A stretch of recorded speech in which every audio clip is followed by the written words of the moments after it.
This episode of Heroes of the Horn is brought to you by Sir David, Oshaman of the Black Tower.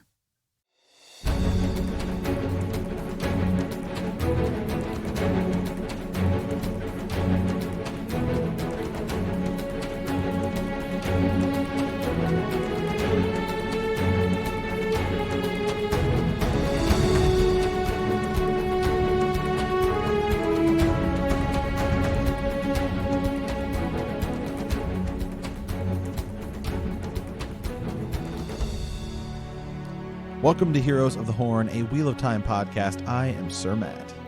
And I am Sir Ezra. Welcome to our Wheel of Time book club. The horn has sounded, and we have answered the call. Today we are covering The Eye of the World, chapters 45 through 53. Yeah, which is to the end of the book as wow. Is all I have to say. Is wow, man. Yeah. Oh my gosh. Again, yeah, for those of you who may be checking us out for the first time, this is my first read of the series. It is a reread for Ez, and wow. You know, all I can say is this. For years, everyone who has ever talked to me about this series has said the exact same thing. And that's once you get kind of towards the end of the first book, you'll just hit your stride. There'll be a part where you're just like, I can't put it down. Yeah. And that's where I'm at. And so anyone, my brothers, you, our buddy Tom, I mean, tons of people who have ever told me about this series. I mean, it just, wow, picks up crazy at the end. I've got a text chain, right, where I text you, or I text some of my brothers or whatever who have really read the series, and I just kind of text you guys as soon as I hit a part. And I'm just like, boom. All right. I just had this happen. You guys are like, oh, yeah. Yeah. I think this is great because, you know, you literally just finished earlier this morning, which I think is great. This is where we've kind of timed this up to where we're reading as we're recording the podcast. Is exactly what it is. And so we hope folks are kind of reading along with us. And whether it's your first time or you want to experience this, you know, with somebody else or a friend or what have you, this is where it's at. Like last night and this morning, I'm getting these text messages just like, I mean, little phrases. You would just take little lines that you had heard, and you would just send them to me, and you're like, "Holy cow, man!" And I'm like, "Yeah, he's there. He's there. He knows what's going on now." So, yeah. So this is great. This is it. This is the climax. This is the end of the first book, and there's just so much to cover. It's such a great, such an awesome ending. Like you're on such a high. I mean, it's such a cool, you know, because you kind of think this is like a 14-book series, right? There's tons of content here. Like the first one maybe is just going to be it's a big deal. It had to be, I mean, this had to land. You have to do this at the end of the first book when you're publishing this and make people just want more, but at the same time they got a lot out of the first book. So absolutely. Yeah, absolutely. I mean, a ton of stuff happens. I mean, the world seems way too big, way too vast. I think if you were reading this for the first time thinking, oh, this is going to be a one and done book. I mean, there's way too much stuff. Yeah. Which is fine. I'm glad there's more, and there's a lot more. So Don't feel discouraged if you're like, oh man, you know, it's like, hey, there's a lot more to come, and that's awesome. Yeah. I mean, well, I'll save it for the reread, but there's going to be a lot to dive into today. All right. Well, with that, we're into Heroes Welcome and just checking in on everyone, making sure everyone's doing well. Hopefully, everyone is doing well out there and everything. I know the world it's a crazy place right now, but we love you guys, and it is what it is. So. Yeah, I mean, speaking of which, you know, just we don't want to talk a lot about, you know, it is kind of crazy. I just think what's going on in the world. Yeah. I've never seen anything like it. I don't think there's ever been anything like this, not on a worldwide scale, since maybe like, I don't know, World War II or, you know, something like this. I mean, it's pretty crazy. But you know, we're staying indoors. Obviously, you know, there's no toilet paper to buy. There's no hand sanitizer to buy. Right. I'm still going to the gym. I'm still just kind of living my life as is. And this show will not be affected. Okay.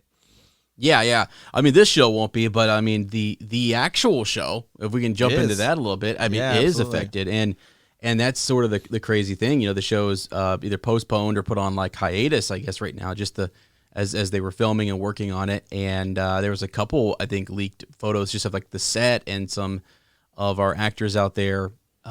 Yeah, it is. I don't know. I mean, they had to kind of shut things down and just sort of everyone's trying to be cautious and be conscious of what's going on in the world, and everyone needs to kind of pitch in and help do what we can, and that's that. So yeah, I just thought that was interesting. I saw that and I'm like, man, because we keep hearing about things that are affected, here in the States and then even internationally. And you've got like 5 weeks off work or whatever. So I mean, yeah, it's crazy. I mean, it's work has changed for a lot of people. Whether it's you're staying at home or you are working someplace, but you're not getting you're not getting customers, you're not getting whatever. Like it's affecting everyone. So we just wanted you guys to, we weren't going to not say anything about it because it's kind of, whenever I ask Sir Matt, how's it going out there? It's sort of like, well, it's crazy right now. I mean, I kind of expected that to be the answer. So, just hang in there and everyone just needs to stay as positive as they can. And it is what it is. Yeah. And you know what? Dive into this series. It's a good series to kind of get away and escape. And so, I don't know. But yeah. So it seems like the show is pushed back a little bit, but I mean everything's pushed back right now. So again, we'll probably. I mean, hopefully this thing blows over in a couple weeks. I guess the coronavirus here, so blows over, and then we'll kind of see. I mean, I don't know. We learn more every day. I guess is where we're at on this whole thing. So yeah, for sure. Yeah. I know. So I actually have also an article here. Just some things. The actor Rosamund Pike who plays Moraine came out not too long ago. And actually, I think it was early March, and this was before they decided to kind of do the hiatus or whatever, or to postpone things. Was like giving an interview. This happens to be from The Mix. I don't know if this is, maybe they just kind of transposed it from somewhere else. Not exactly sure. But she's talking about her character. I'm going to put a link just over in our chapter thread discussion for folks to kind of come look at this. It's just neat. Her talking about the character Moraine, and really anybody because there's going to be a lot of folks who who hear about the Wheel of Time, never read it. There's been no adaptations of it out there really. For TV, film, what have you, animation. So yeah, this is very new, and she's kind of just explaining it and explaining her character and this world that she's in. She starts off by explaining that this is Robert Jordan's Wheel of Time series. I'm shooting a television series for Amazon called The Wheel of Time, which is based on 14 passionately beloved novels by a man called Robert Jordan.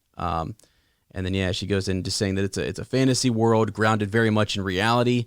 It is a world in which there is magic and tremendous power, but they are also all very human. So, just pretty cool. She goes on for quite a bit talking about the character, but not really giving anything away, but getting people kind of prepped and introduced for it. And so I think you're going to see more of this from those actors kind of going out and talking about like, who is your character? What is this about? What is this world? And then, that's the press piece to this and letting people know, what this show is all about and getting hyped for it. So, yeah, absolutely. There's that. Yeah. And I mean, and hopefully we get the show sometime soon. I mean, I think, they're obviously filming it. We've seen set photos, and hopefully we get it sometime soon. Yeah. So. Yeah. We're hopeful. I mean, I think it'll be delayed, and then they're going to get back into it here in the spring or the summer. I'm sure of it. But so there's just our quick sort of update on the show and show news. So, so now we're into Village Council. Wanted to go over the poll from last week. We were in Camelin, and it was a great place to be. I don't know if you folks were wearing red or white, or if that mattered to you, but that was our poll. Red or white, which color? Are you wearing in Camelin? And I thought it was kind of funny. A lot of people are supporters of Good Queen Morghese and the daughter heir, right? So a lot of people were wearing red. Overwhelmingly, we had a response of red. We had one person wearing the white, and I thought that was pretty cool. Sir David mentioned that that he's thought long and hard about this. As a book reader, I'm going red and supporting the Queen. But if I was just one of those poor schmucks, hanging out in a big city, I fear I'd get caught up in the fever and wear white. And so it's like, I thought it was kind of a good question, like you're there. We talked a little bit about how Rand just sort of like, because of the cost of fabric when he's wrapping his sword, he chooses red and didn't even think anything of it. Right? These guys go in. It's kind of funny going into a situation where there's like we don't really know what's going on with the politics and the dynamics, but he lucked out and ended up wearing red. The right color. Yeah. But, would you get to avoid some of because I think, the whites were definitely outnumbering the reds, and it was sort of like, I don't know if you want to, if you didn't want attention, had he have known, I think Rand would have chosen white to kind of like, well, let's stick with the majority here and not draw attention to ourselves. And I can move around the city a little bit easier. Yeah. But the support that they needed, truly, Master Gil, that was important that they get his support. So, yeah. Okay, so let me see here. Let's move on down here a little bit. But so we had our poll. That's pretty much it for Village Council. We'll kind of expand that segment as we get into more books and have more to discuss and things. So with that, we've added sort of this, the last couple episodes, this, what I think is going to be something we're going to continue for the rest of the podcast. It's this too long didn't read as we sort of transition into the reread. This is hysterical. Anytime I'm talking to Sir Matt and I'm sort of like, all right, give it to me. What happened? Right. Yeah. So this is, obviously, Ez and I have been, teased before. Sometimes we're bros. Okay. It's pretty straightforward. We talk, we talk like bros. It's what we are. It's what we do. We try, obviously we try to clean it up for the podcast and make it a little more formal and stuff like that. But in our phone conversations, off the air, this is typically how it goes. And we did this last time, and so people messaged us. They thought it was pretty funny. So this is literally, when I get on the phone with Ez to talk about Wheel of Time, because we normally, I'll kind of talk a little bit about like, okay, here's where I'm at, here's what's going on. I'll send you a text, but we normally don't. We try not to talk about it until the day we record, because we don't want to. We don't like, because sometimes we do that. And then we say something, and then when we say it again on the podcast, it doesn't hit as profoundly as it did when we first said it. So we want that kind of authenticness. So I was like, Ez. So here's kind of my summary, So this is starting at 45 until the end. So this is a broad, bro summary of the book here in my own words. Yeah. So it starts out, we're in the ways, we're being chased by the Mach Shin thing. We get out of the ways, we go to Faldara, we meet Ingtar, who, and I listened to the audiobook, I thought it was Inktar, like Inktar.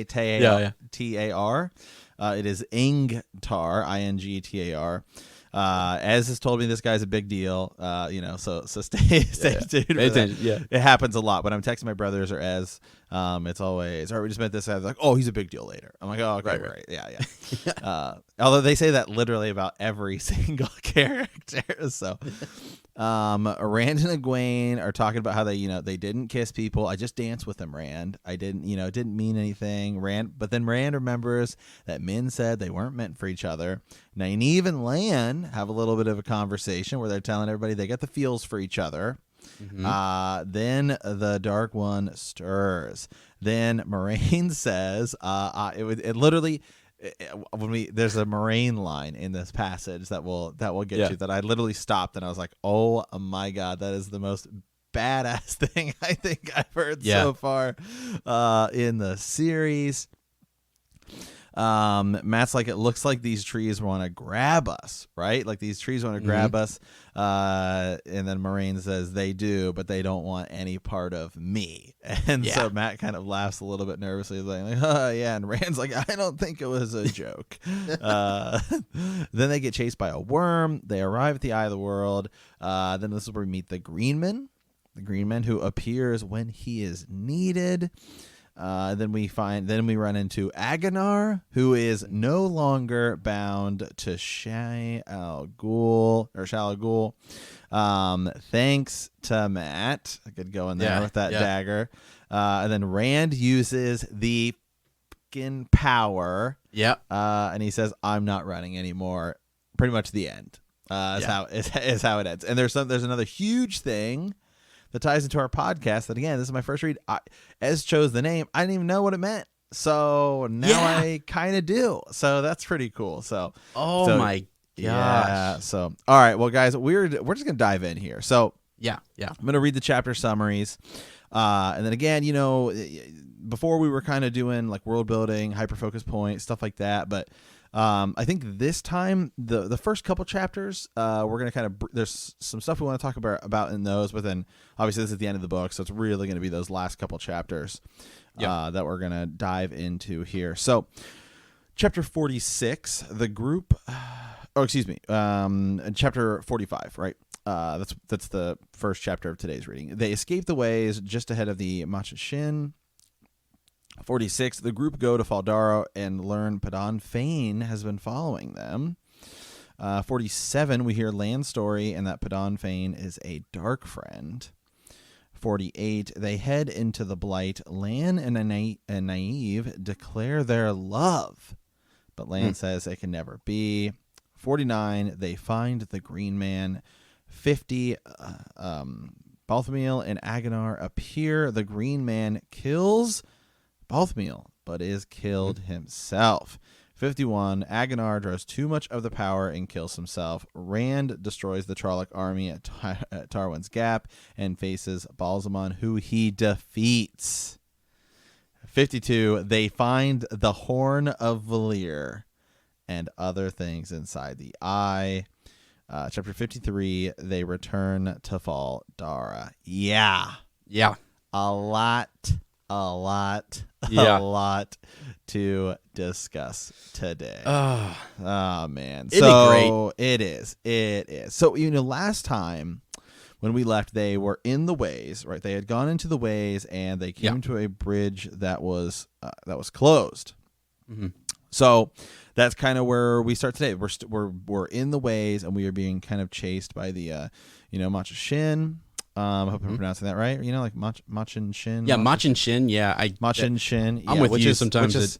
To me, I actually had to ask you and my brother Nick, who's joined us on Patreon before, what this thing was, and basically he just kind of described. He's like, I think to look at it easily, it's just kind of think of like a super fade, right?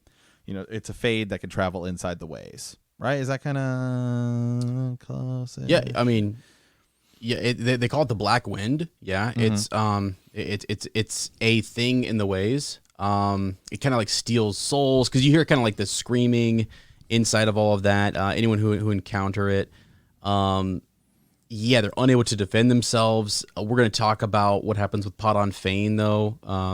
In his claim that he kind of makes it through, and that that Machin Shin, I don't know if that it was afraid of him or that it would just it did not want anything to do with him, right? Which is very unlike it. So when it's close to a person, if it can take the form of many voices crying out. So here we go. I pulled this up real quick. So it's not really known where it came from. There are suggestions. Let's see, such as natural parasites, something created by the decay or the remnant of the Age of Legends. It is believed that it cannot be controlled. However, it was found to be waiting.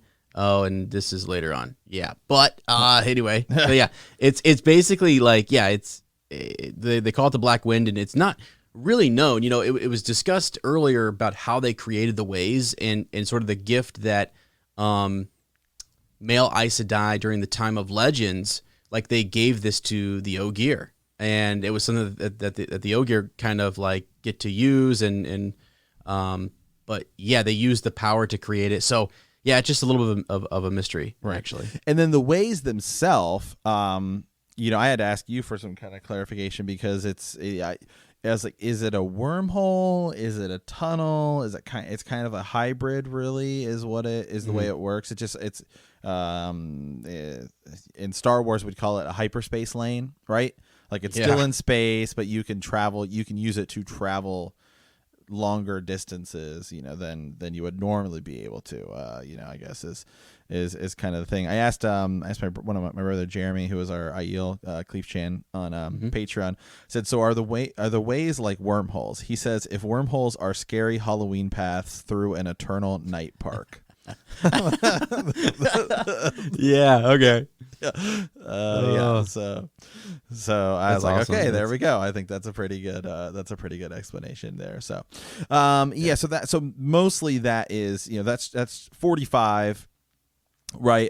Is we're finishing up through the ways, and then we arrive to Fal Dara, right? So that's brings us to chapter 46, Fal Dara. And this is where we meet some big characters. And we're kind of setting up. It's almost like we're setting up camp, right? It's like you think about climbing a mountain, right? So if the big conflict is, at the end of the book is, with Agonar, right, and Balsamon, and so that's where we're headed. It's almost we're at the summit base camp, right? We're getting ready. We're getting ready to go out, and that's basically what Fal Dara is in this book so far. Yeah, and actually, just so folks kind of understand, again, if this is your first read or what have you, traveling through the ways, like the idea was, and just as a refresher, we heard it was in last episode, we talked about the idea that these things were this web of destiny was forming. Moraine, and I love this, she's at the center of this, and she is hearing everything, and she's watching the pattern form. Like she hears, Loyal like news that he had brought from a steading, things that Perrin and Egwene heard from the Tinkers and the traveling people, that they then were relaying, from the Waste, and from where they had heard this from, like basically like a Maiden of the Spear, like like an Aielman or a Spearwife, and they're like passing this along, and it's just sort of I don't know, like all this is coming together. She decides, again, they were headed to Tarvalon, right? This is where they're supposed to be going. And she decides, nope, here we go. We need to enter the ways. And I think we didn't really talk about it much. We might have glossed over this because, again, there's just so much in each section. But they did talk about the fades that were kind of forming, and they could almost sense this dark presence and the rats that were in the city. And they knew that, they were somehow being followed, and that they needed to safely either get out of the city and travel, but yet they thought they'd be almost overwhelmed. And so the ways kind of presented themselves, and a guide in the form of an Ogier who could lead them through the waves, because the ways were created by, as we said, in the Age of Legends, by men who could channel as almost a gift to the Ogier in a way that they could pass from steading to steading without enduring having the longing kind of take over them. Yeah. So yeah, and if you look at a map, right? I've got a map pulled up here. That's the travel, right? Where we travel, because we know, and I'm becoming more and more familiar with this map. So we start out just at the beginning of the book. To me, actually, if you look at to me, it kind of reminds me of Spain, just the way it looks. Like you think of the way the country of Spain looks, with the Atlantic Ocean on it's west, on the west, right, to Spain. Yeah. And so, okay, and then you've got mountains all the way to the east. So we started out in almost not really the center, but certainly just more on the middle-ish of it. In Edmund's Field, we travel pretty far east to Caemlyn, and then the distance from Caemlyn to Fal Dara is huge. it's a long distance. You're talking almost walking the entire country, right? If you're thinking about it. It's going from south to north. You're going from almost the middle of the country to the complete top of the country. So, that's that in this case the known world, right? So, it's a huge distance that they travel going through the ways.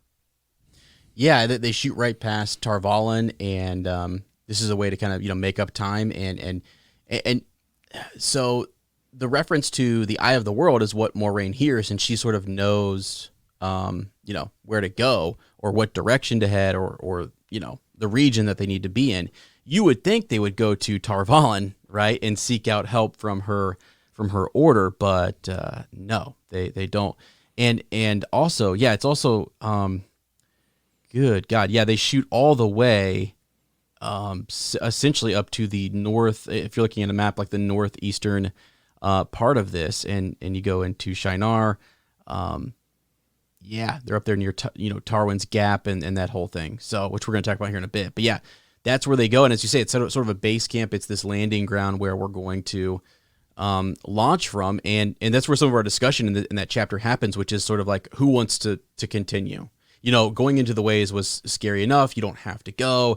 And at each sort of checkpoint, Moraine or Rand or like the boys are kind of asking the girls and asking Loyal, do you still want to go? and everyone's buying in and deciding to continue on. So you know. Yeah, so that's that. Now we meet some interesting characters up there, right? So you had mentioned Ingtar, right, and Lord Agilmar is there, you know, of that city. So that's pretty cool, and he ends up being a really cool, good host for us there. And I thought there was some neat stuff with him. Their way of life is very different, and it's also striking to me and interesting that, you know, in Camelin we're having. And in Emond's Field, it's more about the weather. Things are dying, crops aren't whatever. Like we're seeing the effects of like nature dying and whatever. Up here in these border countries, it's about the Trolloc hordes, and it's about like the Blight, you know, kind of pressing further and further south, and them defending their own borders. And it's like they're at war up here. They're at war, and what's going on in Camelin? Like, I mean, we're just trying to subdue a false dragon. So two completely different, you know, kind of like mindsets or just things that are going on in this world. Like, I guess you almost would forget, like in Camelin, are they thinking about that? Do they know that that these kingdoms are under attack and that they need more reinforcements? What are they doing for that? Is every country for themselves or what? Yeah, I mean it is interesting as we travel around this world and we see everybody's got their own unique set of problems, their own challenges that, you know, that they face. I mean, just the difference between Edmund's Field and Camelin feels huge, let alone the difference between Camelin and Edmund's Field, which are there in kind of the middle. And then you've got way up here, yeah, as you said, in you know, Faldara, the Trolloc hordes, and you know, in Edmund's Field, it's like Trollocs. What are you talking about? There's no Trollocs here. Yeah. Well, right, here there are. Yeah, no one bats an eye. I mean, actually, like as they enter Faldara, one of the things I think Lan says is that they're not supposed to wear, like, don't wear a cloak or like a hood. Like a hood, yeah.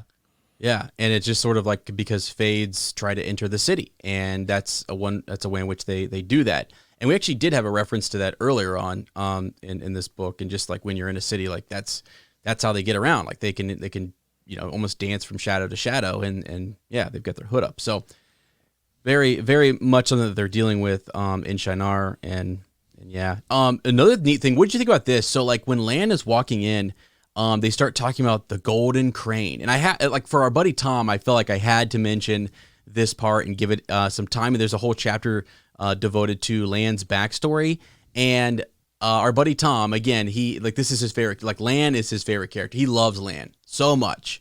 Will the golden crane fly again? And Malkier and him being the king and all of that. Thoughts on that? Yeah, I mean, I just thought it was interesting. Welcome Daishan, another shouted, the golden crane, right here in about the middle of that chapter 46. I thought it was interesting. I don't know that I really took anything major away from it, but. Yeah. I'll make a Lord of the Rings connection here because I think people. Someone brought this to my attention. I thought it was kind of cool. When you think about like Aragorn and him being this displaced, he's king. Heir to a throne. Yeah, and right. He could be a king. So when these people see him coming back, you know, because you learn the story about how, and that's a part, I think we'll cover that in our extended edition, just so folks know. We always like to mention what part of this are we going to have to chunk out and cover later, because there's this whole story about the betrayal of, you know, his father and their kingdom by his brother's wife and another dark friend, and leading the kingdom of Malkier into darkness. And how Lan is basically, you know, during this time when the Trollocs invaded, he is sent away into Shinar, and he's raised there. So they know that he is a descendant from this kingdom that is no longer there. Like Malkier is not there. I mean, it's they're going to go into it, and when they do, you'll see like the Seven Towers, and you kind of see that there's been some decay. The Blight has taken over. You see the effects of that in the shadow. So it just sort of sets up something later on that's really cool. And I thought it's, again, for my buddy Tom, he would be so disappointed if I did not mention this character and we didn't spend more time on it. So we will do more of that in the extended. But it's just neat because you, the reader, are going through it going, what is this about, right? I mean, right. It's at least something that you're tucking away going, well, there's something, there's something to this. And I feel like there's a lot. I mean, and it could just be because I'm reading it for the first time, so there's stuff that I'm kind of glancing over, right? Or stuff it's I didn't pay attention to that, or it's just something I read, but I was like, it kind of is what it is. And then, okay, like it comes back up later because now, we'll get to it later. I noticed something where I was like, okay, hold on a second. I've seen this before, and we'll it's when Rand is fighting later. There's a part where again he uses his sword, right? And it's almost as if every time in this book he's used his sword, he doesn't really, everything's happening so fast he doesn't really seem to know what's going on. And so like you go all the way back to I think it's like chapter 8 or so when the Trollocs are attacking in Edmund's Field, and he goes inside, like he walks inside the door and there's a Trolloc, and it's almost like the Trolloc kind of trips on him and he's just he pulls out the sword and the Trolloc just kind of lands on it. Okay, and then again later I think it's when they were dealing with the people where the lightning was striking, right? Around that time, he used his sword again, same kind of thing. Everything just happened so fast. My sword came out, and again it happens here later, right? As they're fighting, and again, and they're shouting, Manetheren and all this kind of stuff. All this stuff again, and it seems like so every time Rand has used his sword, it'll just kind of happen so fast. He doesn't even really remember pulling it out, and so it's just like, okay, hold on a second. There's definitely something bigger with this, and so I guess that's just kind of maybe that's just the way this book series is, or maybe it's just because I'm reading it for the first time, where you read something and then you're like, hold on a second, I've seen this before, because it's so big. It's so big, and Right. Well, and actually, you said something before the show, like when you were talking about the sword. We're not going to jump way ahead to that point, but like just the idea of it being a reoccurring thing that we see in this book. And you said to me, I don't know if you remember this or not, but you were like, "Is that because he's like Taviran?" Right. Or what, exactly. Like, exactly. That's something you said to me, and I was like, "All right, let's go. Let's go." I've been talking about this Taviran stuff for a while. I think that was really cool that you caught on to that, and that's something that will continue, and it's something that you kind of look for. You're sort of like, what is it to be Taviran? And that's not ever explicitly, I mean, it's talked about by Loyal, but like what it looks like and how it manifests is something that we're going to explore the whole series. So, which is awesome, which is really cool. So, because that's also Moraine's point, is she knew that she had to take the Taviran, these boys, she had to take them to the Eye of the World. She didn't, that is all really, she's kind of gathered, and it's does everyone else want to come along? Okay, like let's go. Like that's sort of, they're a part of the pattern, so here we go. But, okay. Okay. So so they're there, right? And they're kind of talking with Ingtar, right? And where they're talking about, hey, we're gonna go to the Eye of the World, but then immediately everything kind of changes. Everything kind of changes, right? So it's in the middle of chapter 46, Faldara. Rand set forward, intently trying to see through all the dirt. You've no cause to be holding me like this, you filthy man. The filthy man whined. I'm only a poor destitute, abandoned by the light and seeking a place like everyone else to shelter from the shadow. The borderlands are a strange place to seek, Algamar began when Matt cut him off. The peddler. Padon Fane, Perrin agreed, nodding. The beggar. Remember, Rand was chased by a beggar. Yeah, we didn't know who it was. Now we do. Suddenly hoarse. He sat back in, and all of a sudden hatred that flared in Fane's eyes. He's the man who was asking about us in Camelin. He has to be. So, okay, so it was Padon Fane, right, the peddler, who we met earlier, who was chasing Rand as the beggar when he was in Camelin. Yeah, exactly. And it's something you kind of figure out here, right? How in the world does Padon Fane, who was in Camelin, that's when you make that connection that he was also the beggar, it's like, okay, wait, he was in Camelin. How did he get there? How did he get here? Yeah. So, and that's where we kind of infer, and it's talked about later, just that, like, yes, he also traveled the ways. Yeah. And Machin Shin wanted nothing to do with him, I mean, according to him. And so, yeah, Padon Fane, big deal. He's one of those characters who we also said, like at the beginning, your brother and I and different people like, oh man, like the peddler, I know, so much. They did. They everyone did. It's like, oh, hold on, just keep an eye out for him. I was like, okay, like whatever. Right. Yeah, I mean, right. because he starts off as almost like this, like he's a servant. Is he a dark friend? Is he not a dark friend? Like what? Like the whole thing. It turns out that he's like, here's where they established that clearly he's a dark friend.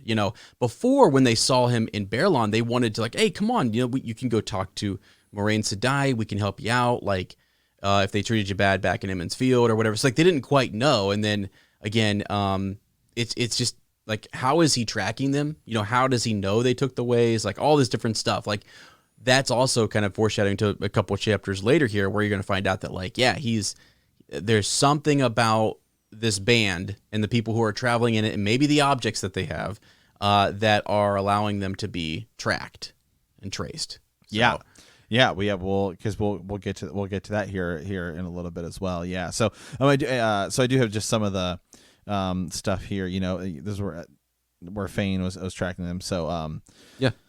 I didn't want to. Fane began to cry. Fat tears cut Reynolds in the dirt on his cheeks, but they were unable to reach him. He made me. Him and his burning eyes. Rand flinched. Mat had his hand under his coat, no doubt clutching the dagger from Shadar Logoth again. He made me his hound to hunt and follow with never a bit of rest.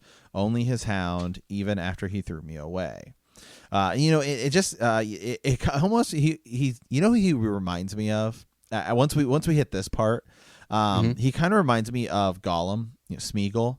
Yeah. Right. Yeah. Where it's like, my precious, and it's like, it made me, the ring made me, right. chase Back you guys. and forth, He's how Smeagol's chasing Frodo throughout, and then he travels with them later. But and he talks about what the ring does and all this stuff, and that's kind of just who I was like. When I was reading this, it was like, envisioning in my mind where it's like, I didn't want to do it, it made me, and I was like, oh, okay, that's just, and I'm not, that's just right. Was kind of like the thought that entered my mind when we hit that part. Yeah, because even his physical form, he changes. He seems to grow more gaunt and like strained and everything, and so, to the point where like Rand had recognized him in a previous city, but then he sees him in Camelin and he doesn't, and there's another reason to that too, but. It is. And I love, that's why I love that Robert Jordan was such a fan of the Lord of the Rings and the Hobbit and everything, that you do see little tiny nods, but they're not direct at all. I mean, like they're very, very still different, but yet there's some similarities, and it's like elements of it that are like, wow, that's really cool. So, Pot on Fane. So yeah, like you said, they, he kind of says that he was, a servant, and he made me do it. And he's tracking them because he has no other choice, and he's trying to play the sympathy card and everything. But Moiraine decides then she wants to go question him, right? Like really interrogate him more, and ask Lord Agamar, is there a place to do that? And she learns some. I mean, like she's almost cringing at how just potent the evil is around him, or radiating off of him, or whatever it is that's going on. She's disturbed. And I thought that was interesting, because it's almost like it's as if she would have preferred to interrogate a Fade, or like a Myrddraal and something like that would have been preferable. So Pot on Fane now seems like he's more than what he's saying he is. He's seeming like he's not just just a hound, or someone who that the Fades can control, or what. It just seems different. He seems elevated in some way, and Moiraine notices that. Yeah. So. Yeah. Okay. So that takes us on to chapter 47, which I think is what you said. I think we're going to discuss some of that in our extended edition. Which is like the backstory. That's all. It's like Land's backstory. Right. So we're gonna kind of save some of that, because we got we got a lot to talk about with the last couple chapters. So chapter 48 is where we're gonna the Blight, right? So that's where we're gonna kind of head in the Blight again. We're getting ready for the final. It's the final countdown. Is this chapter? We're leaving together. Okay. So, but still we stand tall. All right. So it's totally what it is. It's totally what it is. But that's basically where it is. And this is where we get, that story, as Rand is laying down to go to sleep, he, this is where he overhears this conversation right towards the end of this chapter. Rand found sleep impossible, even with the Aes Sedai stretched out, not a span away to shield his dreams. It was the thick air that kept him awake. Loyal's soft snores were a rumble that made Perrin's seem non-existent, but they did not stop wariness from claiming the others. The warder was still awake, seated not far from him with his sword across his knees. Watching the night, to Rand's surprise, so was Nynaeve. The wisdom looked at Lan silently for a long time, then poured a cup of tea and brought it to him. When he reached out with a murmur of thanks, she did not let go right away. I should have known you would be a king, she said quietly. Her eyes were steady on the warder's face, but her voice trembled slightly. Lan looked back at her just as intently. It seemed to Rand that the warder's face actually softened. I am not a king, Nynaeve, just a man without as much to his name as even the meanest farmer's croft. Let's go. Nynaeve's voice steadied. Some women don't ask for land or gold, just the man. And the man who would ask her to accept so little would not be worthy of her. Wow. You are a remarkable woman, as beautiful as the sunrise, as fierce a warrior. You are a lioness, Wisdom. A wisdom seldom weds. She paused to take a deep breath, as if steeling herself. But if I go to Tarvalin, it may be that I become something other than a wisdom. Aes Sedai marry as seldom as wisdoms. Few men can live with so much power in a wife, dimming them by her radiance, whether she wishes to or not. Some men are strong enough. I know one such. If there could be any doubt, her look left none as to whom she meant. All I have is a sword and a war I cannot win, but can never stop fighting. I've told you I care nothing for that. Light, you've made me say more than is proper already. Will you shame me to the point of asking you? I will never shame you. The gentle tone, like a caress, sounded odd to Rand's ears in the warder's voice, but it made Nynaeve's eyes brighten. I will hate the man you choose because he is not me, and love him if he makes you smile. No woman deserves the sure knowledge of widow's black as her bride price, you least of all. He set the untouched cup on the ground and rose. I must check the horses. Nynaeve remained there, kneeling after he had gone. Sleep or no, Rand closed his eyes. He did not think the wisdom would like it if he watched her cry. And then it continues just almost immediately. So I'm going to kind of go right back into the next little part of this. Just like the next page is just now in chapter 49. So this is when Rand, wakes up. He was surprised to realize that he had slept. For a minute, the dim memory of a conversation overheard seemed like part of some dream. Then he saw Nynaeve's red-rimmed eyes. She had not slept, obviously. Lan's face was harder than ever, as if he had resumed a mask and did not intend to let it slip again. Egwene went over and crouched beside the wisdom, her face concerned. He could not make out what they said. Egwene spoke, and Nynaeve shook her head. Egwene said something else, and the wisdom waved her away dismissively. Instead of going, Egwene bent her head closer, and for a few minutes the two women talked even more softly, with Nynaeve still shaking her head. The wisdom ended it with a laugh, hugging Egwene by her expression, making soothing talk. When Egwene stood, though, she glared at the warder. Lan did not seem to notice. He did not look in Nynaeve's direction at all. Shaking his head, Rand gathered his things and gave his hands and face and teeth a hasty wash with little water. Lan allowed for such things. He wondered if women had a way of reading men's minds, and if it was an unsettling thought. All women are Aes Sedai, telling himself. He was letting the blight get to him. He rinsed out his mouth and hurried to get the bay saddled. So, I mean, there's a lot of things to take away with it. But, one of the first things I just want to mention really quick here, and this is what I think, I don't know why he does it, if he just does it to kind of change it up. But I have noticed, it's something I just in rereading this little passage that I've noticed more and more and more, is the choices that Jordan makes when he's describing someone. Because sometimes it's Moraine talks, and sometimes it's the Aes Sedai, and sometimes he interchanges it as he's writing. And so I wonder, it's like the wisdom looked at Lan silently for a long time. It's not Nynaeve. looked, it's the wisdom.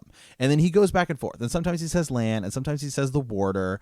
And sometimes I wonder if he's doing it just because it makes it cheesy, more interesting to read, right? Because you don't want it to say Lan, Nynaeve, and just go back and forth. And then by sometimes describing him as the warder, you can make it seem a little more distant, or you could make it. You know what I mean? You know what I mean, dude. I'm gonna tell you. I'm gonna tell you something. Let me tell you something. Right Am now. I reading too much into it? I mean, hold on. Let me just stop everything, because like it's funny to me, like we value rereads.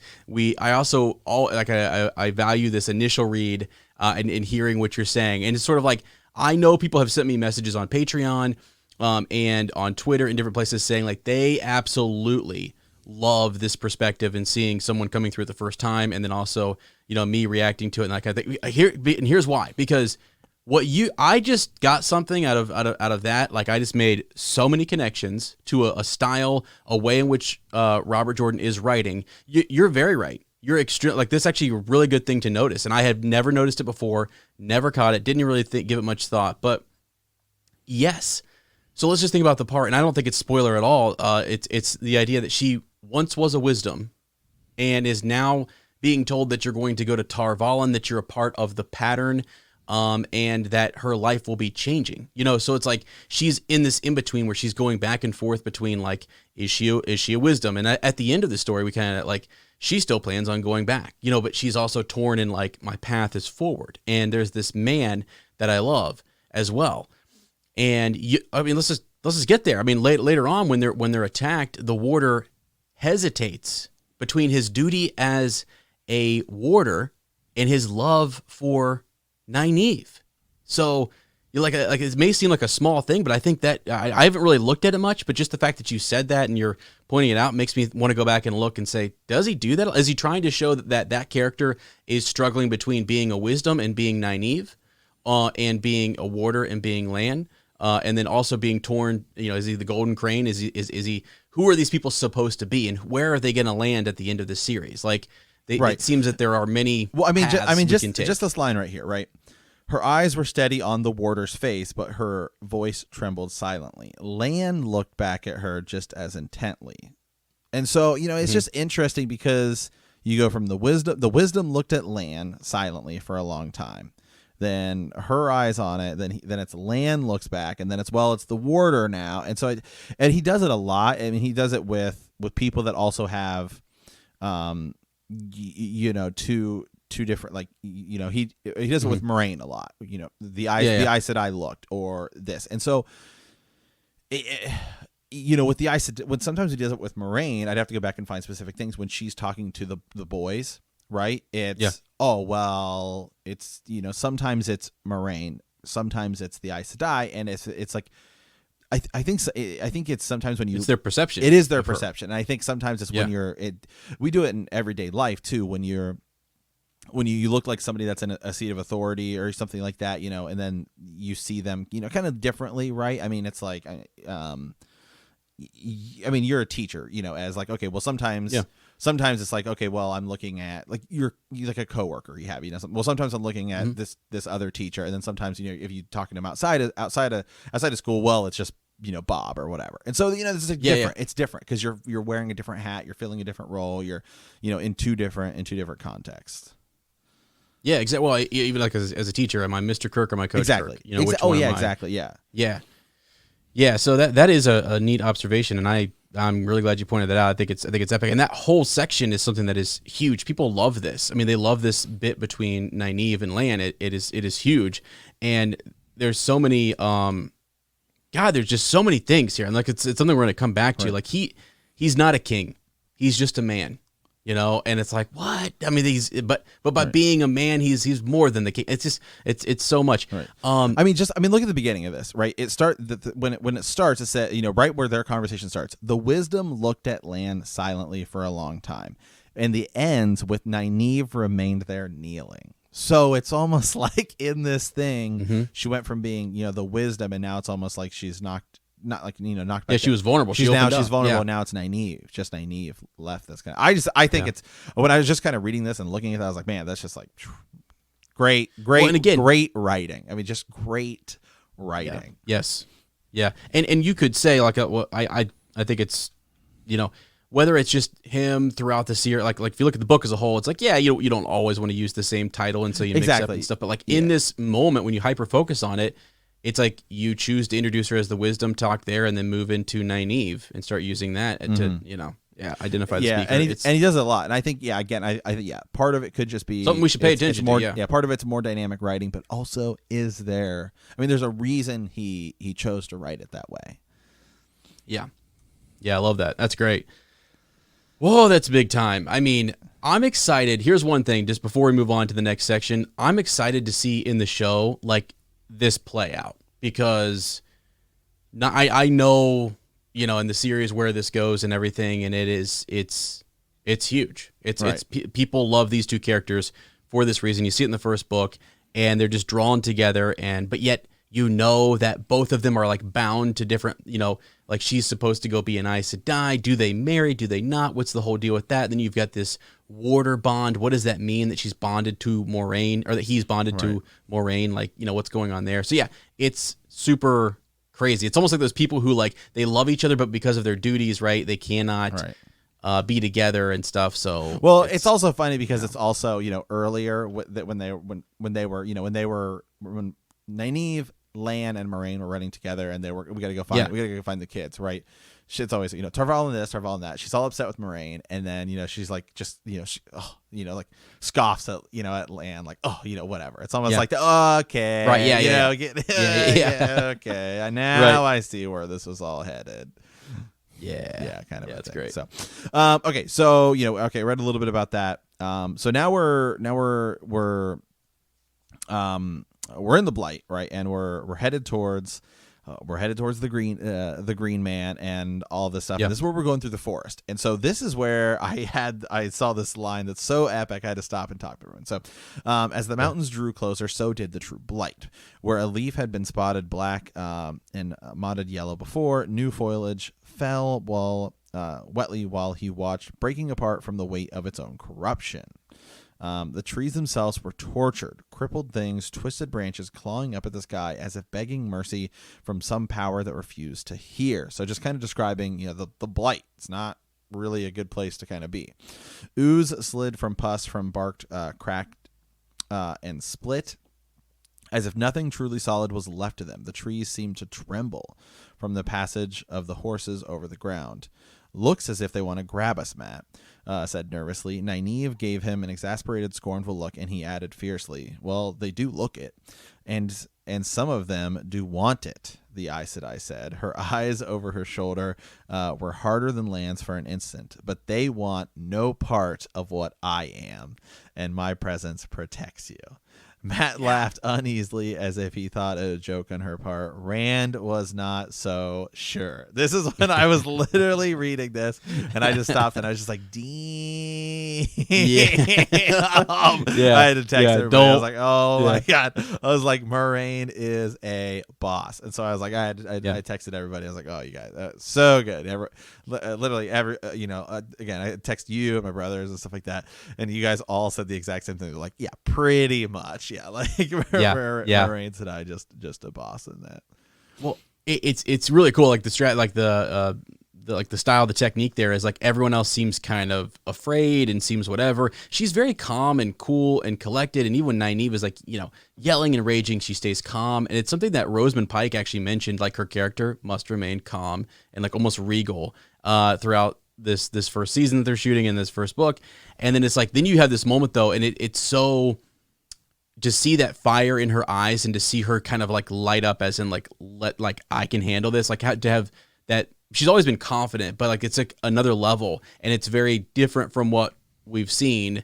And she doesn't really boast and brag about herself a lot, but it's sort of like, no, they want nothing to do with what I am. Like I like we're, I don't know. And then to see the other characters kind of freak out around it, it's sort of like, yeah, we can't help but to freak out ourselves and go like, who is Moiraine? What is she? What is she about? You know? Mm-hmm. Yeah. No. Again. Yeah. I mean, it's and that's been her character this whole story, because she just seems next level, compared to everyone. She's like, everyone's like, oh, okay, here, yeah. And then Moiraine's like, she's almost in a way, again, another kind of, she's like Gandalf, right?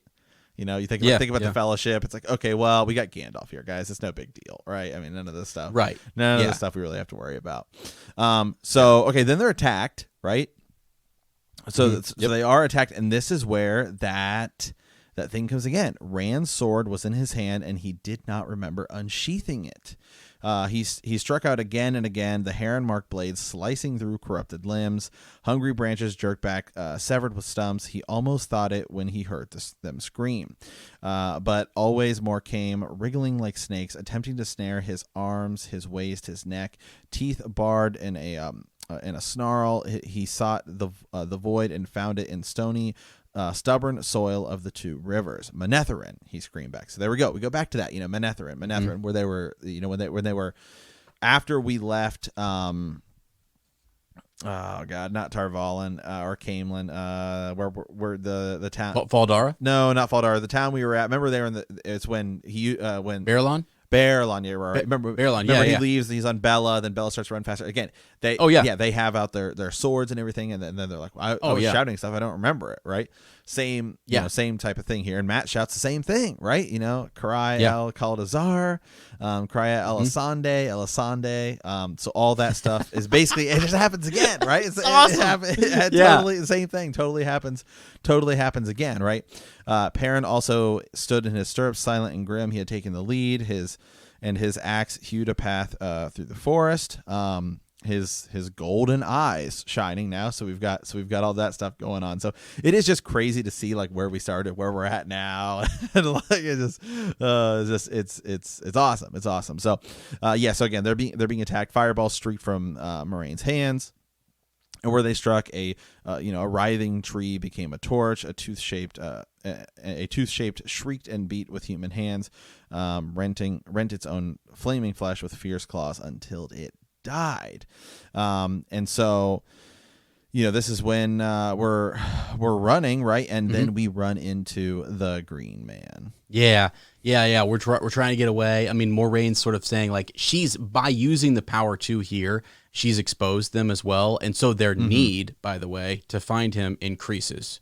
I don't know if she meant to do that or what at the whole, but her whole thing is like need is what is going to help us find this. Like we will be in. So yeah, that's happening. The worms show up, and like Nynaeve's yelling at Lan, like don't go back, and even Moiraine is sort of like be quiet, but seriously, Lan, like listen to, like you're not doing that.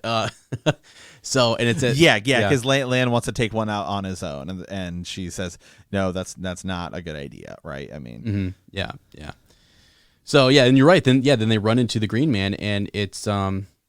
I mean, it's pretty cool. And Loyal, I think, is the one he's really blown away. I mean, this is really cool for him just to kind of see, like they enter this place in which like the Eye of the World, where like all of the images change. It's green, it's lush and everything, correct? Yep. And so that's sort of their signal, like, yeah, we're here. We've reached it.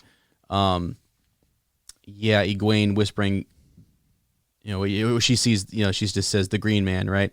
Of course I am. Who else would be here? The hazelnut eyes regarded Loyal.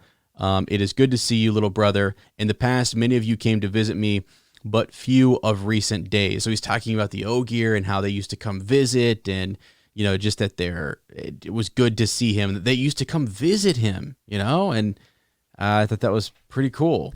So he says, "You honor me, true brother." Yeah, and he hasn't seen anybody in a long time. Yeah, you guys have not come in quite some time. And so then he's going to take him to the Eye of the World. We have come to see the Eye of the World. Come, I will take you. Yeah. So, I mean, it's here. We're here. So now we get to chapter 50. So again, this is where we're really going to slow down a little bit here. Because these last 3 chapters is everything, right? It's like, it's the end. It's the end that's where it's at. So It's where it's all at. So, leading the bay, Rand followed the Greenman with the other Edmund's fielders, which again, I like that I like that line just because it reminds us of where we came from. Edmund's Field. Yeah. And now we're at the eye of the world, Right. right? Yeah. The Greenman was a legend, of course, with stories told about him and the tree of life in front of every fireplace in the two rivers, and not just the children. But after the blight, the trees and the flowers would have been another wonder of normality, even if the rest of the world had not still trapped in winter. Child of the dragon. That's what he called. What he keeps saying. What did he mean? I don't know.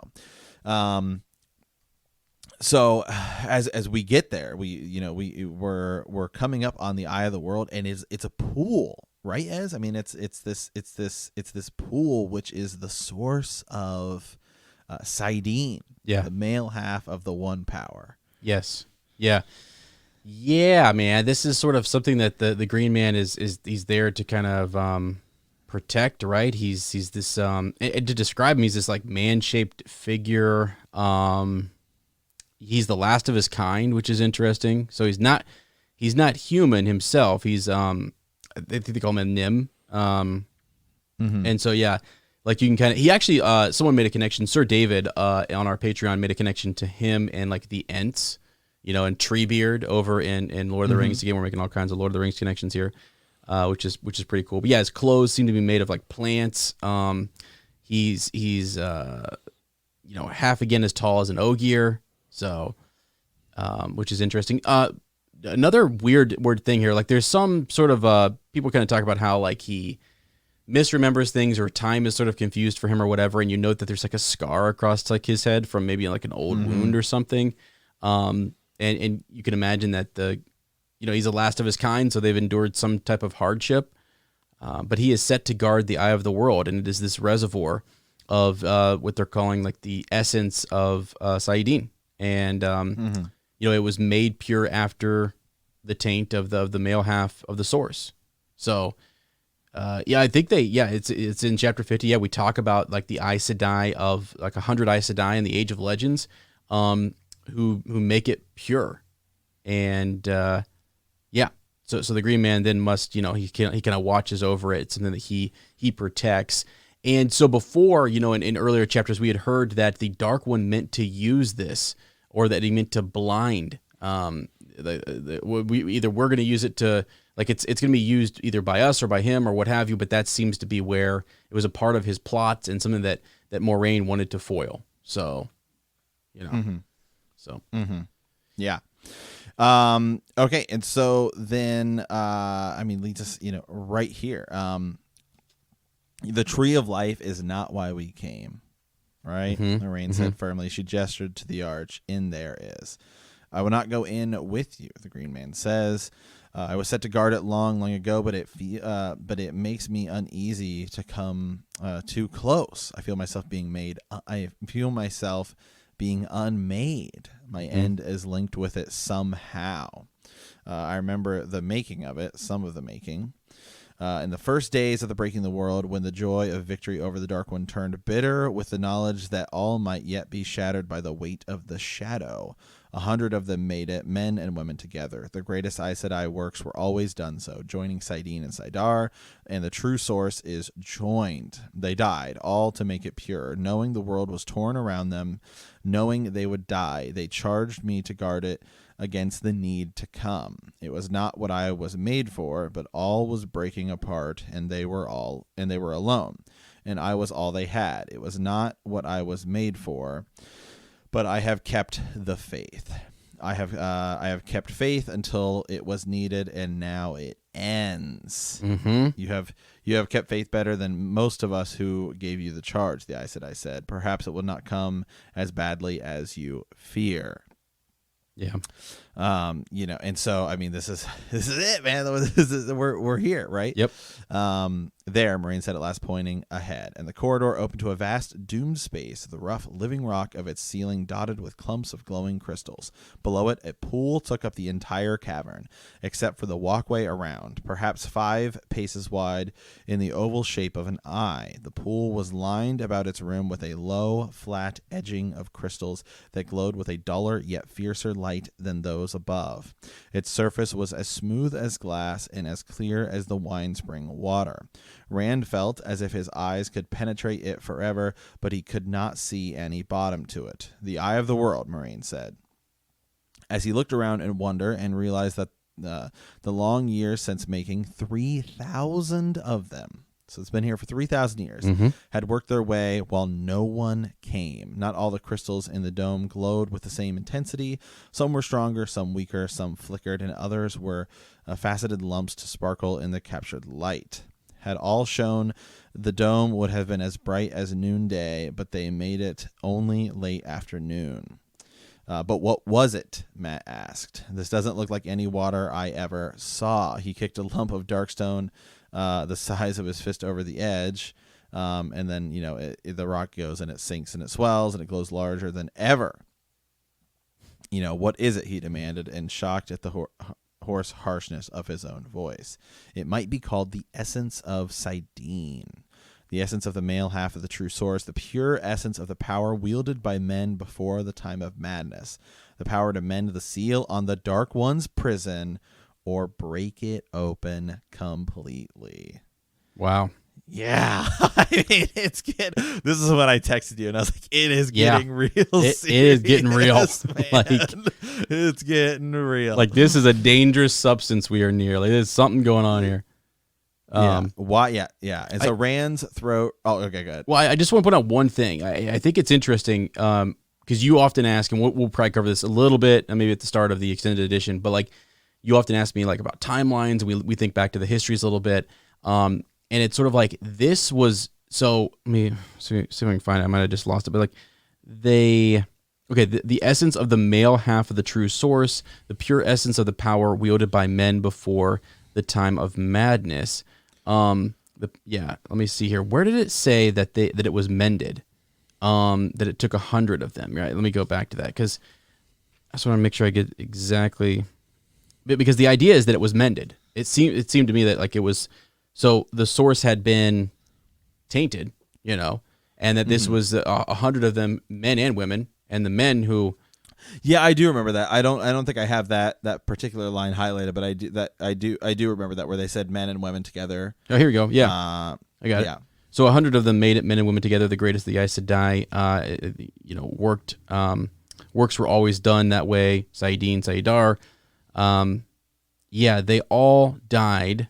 They died all to make it pure while the world was torn around them. So I just want to point out that it was something that they this is the last little bit of like that source. Remember, we talked in the prologue that Lews Therin had gone mad, and the counter-strike was to make, whenever you pulled upon the male half of that source, like over time, the more you pulled on it and the more power you drew in, there was a taint to it, and you became tainted. Your mind was skewed, and you started to lose your way. Like you became crazy.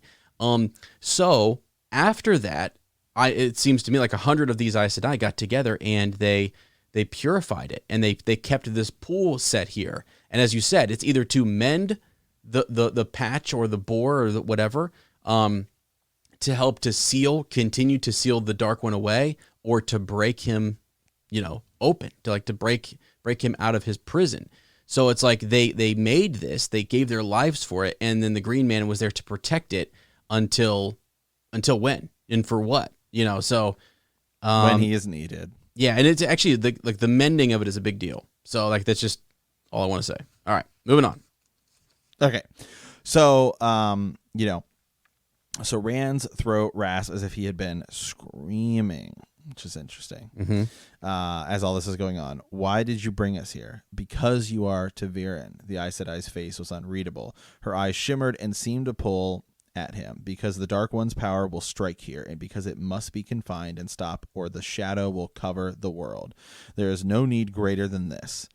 greater than that. Let us go out to the sunlight again while there is yet time. Without waiting to see if they would follow, she started back up the corridor with Lan, who stepped perhaps a bit more quickly than usual for him. Egwene and Nynaeve hurried right behind her. Okay. I'm going to skip just one paragraph ahead here. I do not like this, Moraine, Nynaeve said angrily when the sun shone on them again. I believe the danger is as great as you say, or I would not be here. But this is, I have found you at last. Mm-hmm. Rand jerked as if a rope had tightened around his neck. The words, the voice, for a moment he believed it was Balsamon. But the two men who walked out of the trees, faces hidden by their cowls, did not wear cloaks the color of dried blood. One cloak was dark gray and the other as dark as a dark green. And they seemed musty, even in the open air, and the men were not fades. The breeze stirred their cloaks. Who are you? Lance's stance was cautious with his hand on his sword hilt. How did you come here? If you are seeking the Greenman, he guided us. The hand that pointed to Matt was an old and shriveled to scarcely human, lacking a fingernail, and with knuckles gnarled like knots of a piece of rope. Matt took a step back, eyes widening. An old thing, an old friend, an old enemy, but he is not the one we seek. The green cloak man finished. The other man stood as if he would never speak. Moraine straightened to her full height, no more than a shoulder high to any man there, but suddenly seeming as tall as the hills. Her voice rang like a bell demanding, "Who are you?" Hands pushed back, hoods, and Rand goggled.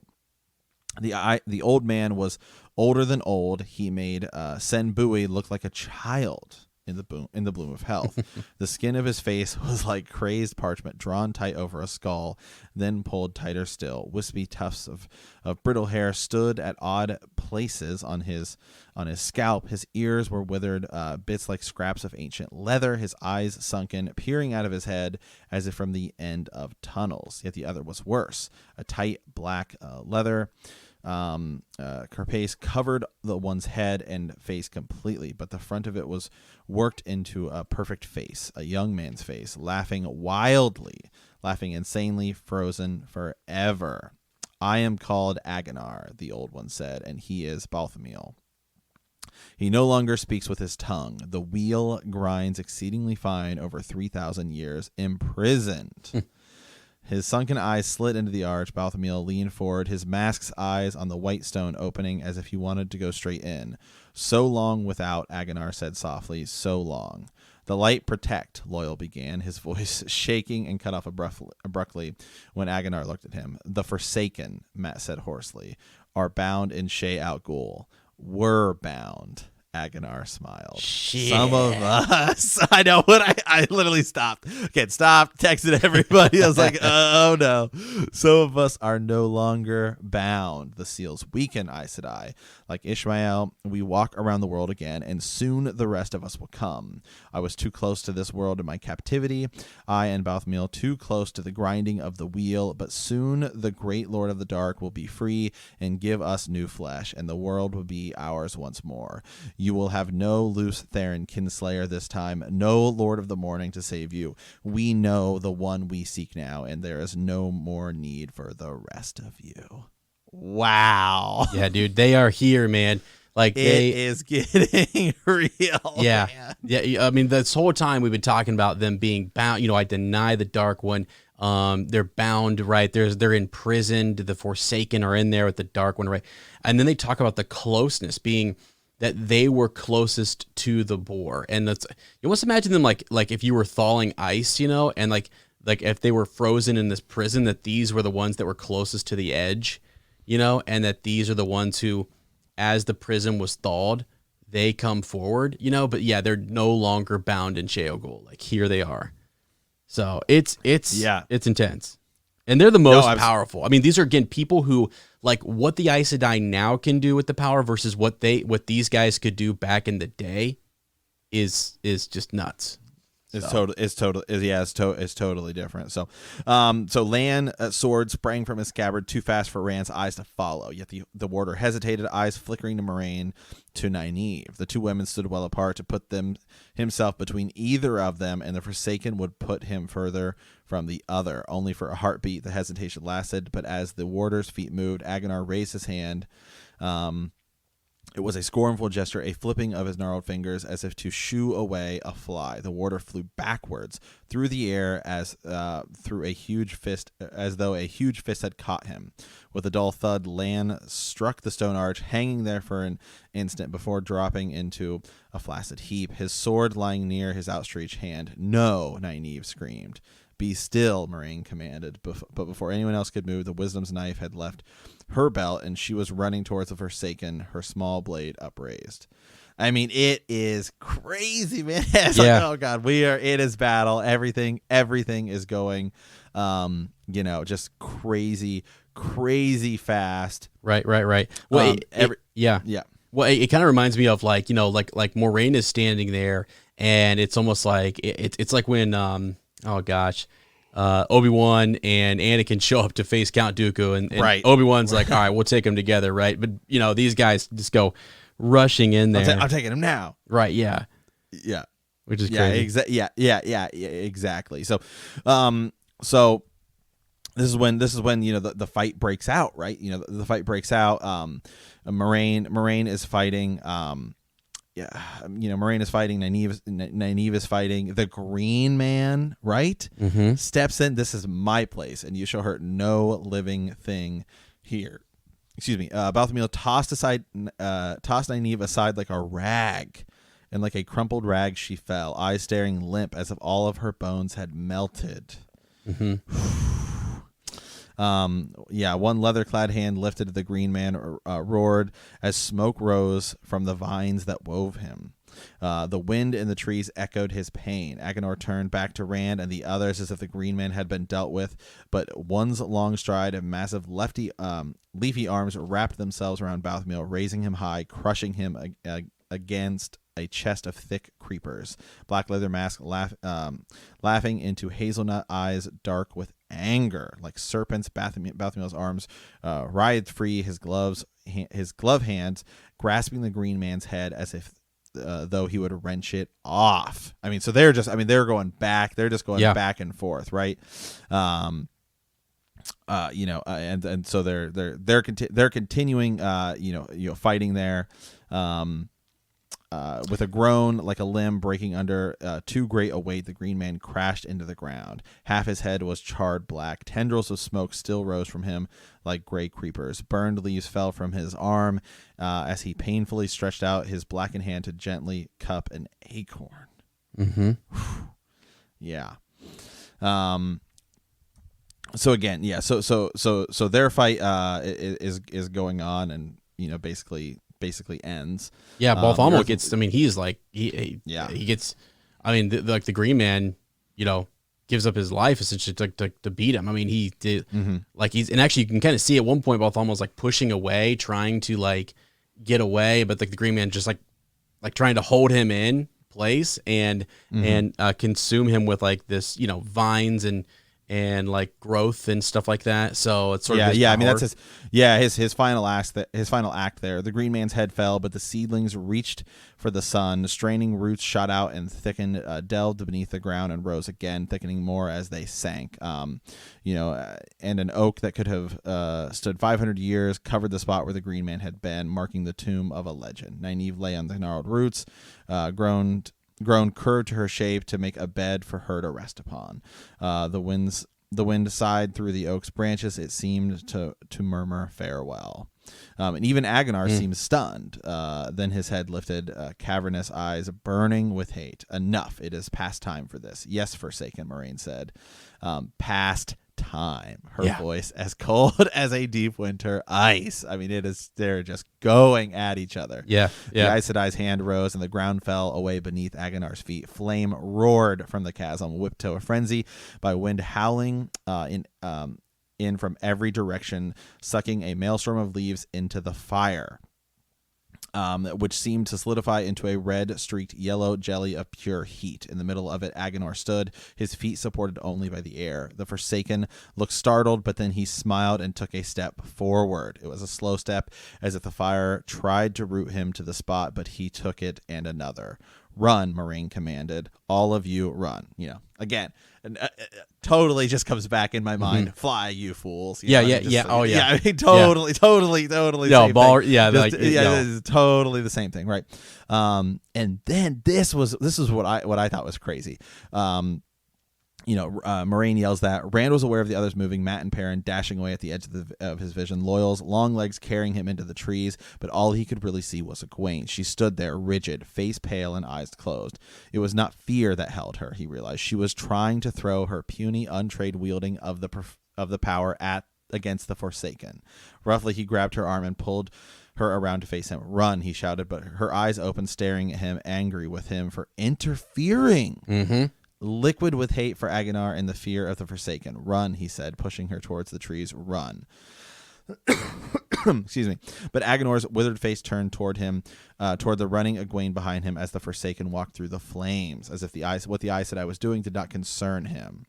Mm-hmm. He had, and so then the flames still surrounded Agenor, patches of his cloak smoldering as he walked, as if he had all the time in the world, and the fire's rim was near. Rand turned and ran. Behind him, he heard Moraine begin to scream. Yeah. Wow. I mean, it is intense here. I mean, it is. Yeah. It is like, yeah. Well, and so, yeah, like one of the things they mentioned earlier, what makes it almost a little bit like crazier, creepier, like Balthamo and Agenor are talking about the pleasures of the flesh and stuff too. So like at the end of that, like he's looking at Egwene as if like he's coming, like he's turning towards Egwene. Moraine is like trying to hold his every step with every ounce of like the power that she can summon, and slow him down so that they can run. And then Nynaeve, when he was grabbed by Balthamo, like there was that. It's sort of like these guys are next level, and Moraine, who we know is super powerful, is screaming and telling them to run, and Egwene is the target there, and so Rand's trying to distract him and like get his attention, and divert him away from her, right? Still trying to protect Egwene, which is awesome. At the end there. Yeah, absolutely. Okay, so then again, so now we move into chapter 51 Against the Shadow, which is like where all hell breaks loose. Quite literally is just about what's about to happen. The land tended upward the way Rand went, but fear lent his legs strength, and they ate ground in long strides, tearing his way through flowering bushes and tangles of wild rose, scattered petals, not caring if thorns ripped his clothes or even his flesh. Moraine had stopped screaming. It seemed as if the shrieks had gone on forever, each one more throat-wrenching than the last, but he knew they had lasted only moments altogether, moments before Agenor would be on his trail. He knew it would be him that Agenor followed. He had seen the certainty in the Forsaken's hollow eyes in the last second before terror whipped his feet to run. So basically he is running. He's running. There has to be some way. I'll go back and find a way. Find a way around. Go back. As he kind of runs into a blocked path there. Yeah. When he turned, Agenor was there, just reaching for the crest. The Forsaken topped the hill without any difficulty, walking up the steep slope as if it were level ground. Deep sunken eyes burned at him from that drawn parchment face. Somehow it seemed less withered than before. Those eyes were fixed on him when Agenor spoke. It was almost to himself. Balsamon will give rewards beyond mortal dreaming for the one who brings you to Shale Ghul. Yet my dreams have always been beyond those of other men, and I left mortality behind millennia ago. What difference if you serve the great lord of the dark alive or dead? None to the spread of the shadow. Why should I share power with you? Why should I bend the knee to you? Mm-hmm. Who faced Luce there in Telamon in the hall of the servants itself. I who threw my might against the Lord of the Morning and met him stroke for stroke. I think not. Rand's mouth dried like dust. His tongue felt as shriveled as Agenor. Wow. Real quick note there. I mean, he's basically defying orders. I mean, he is supposed to be taking him back to Shayol Ghul and things like that, but he's like, nah, I'm not gonna compete with you. Like, I'm not gonna oftentimes when Baal-Zaman comes to their dreams, he's giving join me is the thing. Mm-hmm. Join me. I mean, Vader says he will join us or die, right? So like, exactly. He's not even giving them that choice. It's just like, I'm not giving you, like, I was supposed to do that, but no, I don't want to. If you do join us, I'll have to compete with you for whatever it is that is going on the dark side there. So he's just out to kill him. And basically he's just sort of like, I went stroke for stroke with Lews Therin. Like, I'm a boss is what he's saying. I'm pretty legit. So he's not too worried about this at all. Well, he should be. He should. He should be, because things are about to change very, very quickly. Mm-hmm. There has to be some way to get away from him, some way to escape. There has to be some way. That's Rand thinking there. Suddenly, he felt something, saw it, though he knew it was not there to see. A glowing rope ran off from Agonar. Behind him, white like sunlight seen through the purest cloud, heavier than a blacksmith's arm, lighter than air, connecting the Forsaken to something distant, beyond knowing, something within the touch of Rand's hand. The rope pulsed, and with every throb, Agonar grew stronger, more fully fleshed, a man as tall and strong as himself, a man harder than the warder, more deadly than the blight. Yet beside that shining cord, the Forsaken seemed almost not to exist. The cord was all. It hummed, it sang, it called Rand's soul. One bright finger strand lifted away, drifted, touched him, and he gasped. Mm-hmm. Light filled him, and the heat that should have burned, yet only warmed, as if he took the chill of the grave from his bones. The strand thickened. I have to get away. No, Agonar shouted. You shall not have it. It is mine. Rand did not move, and neither did the Forsaken, yet they fought as surely as if they grappled in the dust. Sweat beaded on Agonar's face, no longer withered, no longer old, that of a strong man in his prime. Rand pulsed with beating in the cord like the heartbeat of the world. It filled his being, light filled his mind, till only a corner of what was left for him was for himself. He wrapped the void around that nook, sheltered in emptiness. Away. Mine, Agonar cried. Warmth built in Rand, the warmth of the sun, the radiance of the sun, bursting the awful radiance of light, of the light. And so they're going back and forth, away, mine, away, mine. And Rand was no longer on, Rand was no longer on the hilltop. He quivered with the light that suffused him. His mind would not work. Heat blinded it. The light. In the midst of the void, the light blinded his mind, stunned him with awe. He stood in a broad mountain pass surrounded by jagged black peaks like the teeth of the Dark One. It was real. He was there. He felt the rocks under his boots, the icy breeze on his face. Battle surrounded him, or the tail end of battle. Armored men on armored horses, shining steel, dusty now, slashed and stabbed at snarling Trollocs, wielding spiked axes and scythe-like swords. Some men fought afoot, their horses down, and barded horses galloped through the fight without empty saddles. Fades moved amongst them, night black cloaks hanging still. However, the dark mounts galloped, and wherever their swords swung, men died. Sounds beat at Rand, beat at him, and bounced from the strangeness that had him by the throat. I mean, it is like he's in a trance. He's in he's traveling through time and space and yes, everything. He is. The light. Yes, I mean, it's yes, awesome. He is. Let me tell you, awesome. It is awesome. So let me just, like, all of that was great, and let me pull out a few points here. So, like, I mean, they're battling over what Rand sees as, and I'm just going to make this connection. We just a thread of time. That's what it's a thread. Like, that's right. A great way to put. So like that is like, so they go to the Eye of the World, and there's this pool of what is like purified saidin. Like, this is the male half of the true source. Like, you can pull from this, and it's a pool that you can whatever. So Agonor is there, like, that same thread that is hitting him, that's pulsating and stuff, and it's giving him new life and energy, and like his skin is becoming more firm, and he's becoming like youth is almost returning to him, and he sees him leveling up. Well, that same Thran, then he felt it before he saw it.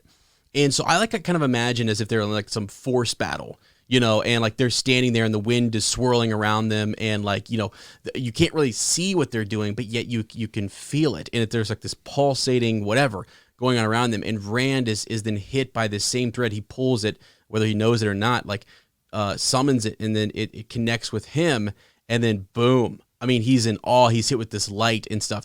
And something I've never really paid much attention to, I just kind of thought, oh, he defeats Agenor. But it's almost implied that like Agenor defeats himself, and that like he, is racing with Rand to pull more of this power into himself. And it just says that his eyes, like, that he almost gets like burnt out, like there's this fire in his mouth and in his eyes that was consuming him, if you will.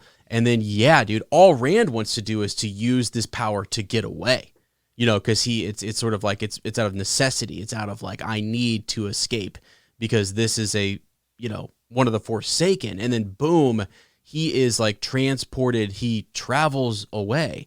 And what's crazy is, so that going back to the beginning of this episode and the beginning of this chapter, when they're in Fal Dara, like one of the things that Agilmar is sort of like, hey, we need your guys' help at Tarwin's Gap because there's a Trolloc horde coming down here. We're sending all of our forces. We're actually sending people out of Fal Dara, to the capital of Shinar so we can kind of fight this force. And Moraine and Aes Sedai would be like, to have an Aes Sedai there would be amazing.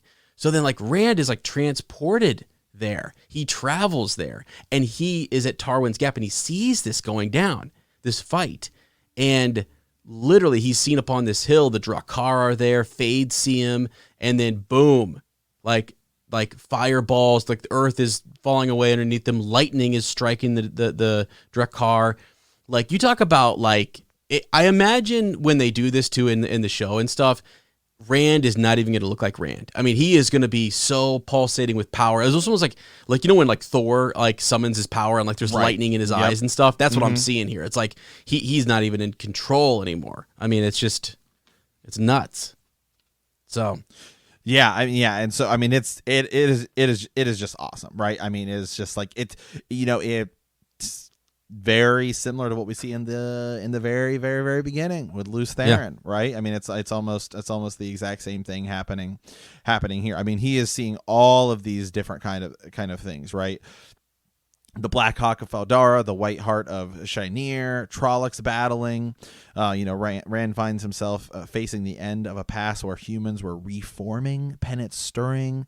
The forces of the Dark One filled the other end of the pass. I mean, he's seeing all of these things, happening at this time. From the clear sky, lightning came, each bolt crisp and sharp, searing his eyes, each bolt striking a winged black shape. Hunting cries became shrieks of death. The terrible heat of the light. He falls to his knees. He shouts, no, this has to end. And then everything kind of does almost kind of end a little bit here, right? And so then you just get to this part right here. The wind died, the screams died, the earth was still, dust and smoke swirled back from the past to surround him. The light blind you, Balsamon. This has to end. It is not here. It was not Rand's thought making his skull vibrate. I will take no part. Only the chosen one can do what must be done if he will. Where? He didn't want to say, but he could not stop himself. Where? The haze surrounding him parted, leaving a dome of clear, clean air, 10 spans high, not here. Through the mist, as if the far end of the earth came, the light wills it. Within the void, his mind knew a moment of panic. It has to be ended. And so darkness and everything. And it's almost like it feels like it's eating Rand alive, right? Like this is too much for him to handle. Wow, dude. Yeah, and yeah, it's actually really cool. And when you look, if you actually have a book, and I don't know if on the Kindle does it have the words kind of like all caps? Yeah, it does. All caps, italicized, everything. Yeah. Yeah. Okay. Awesome. Yeah. It's so.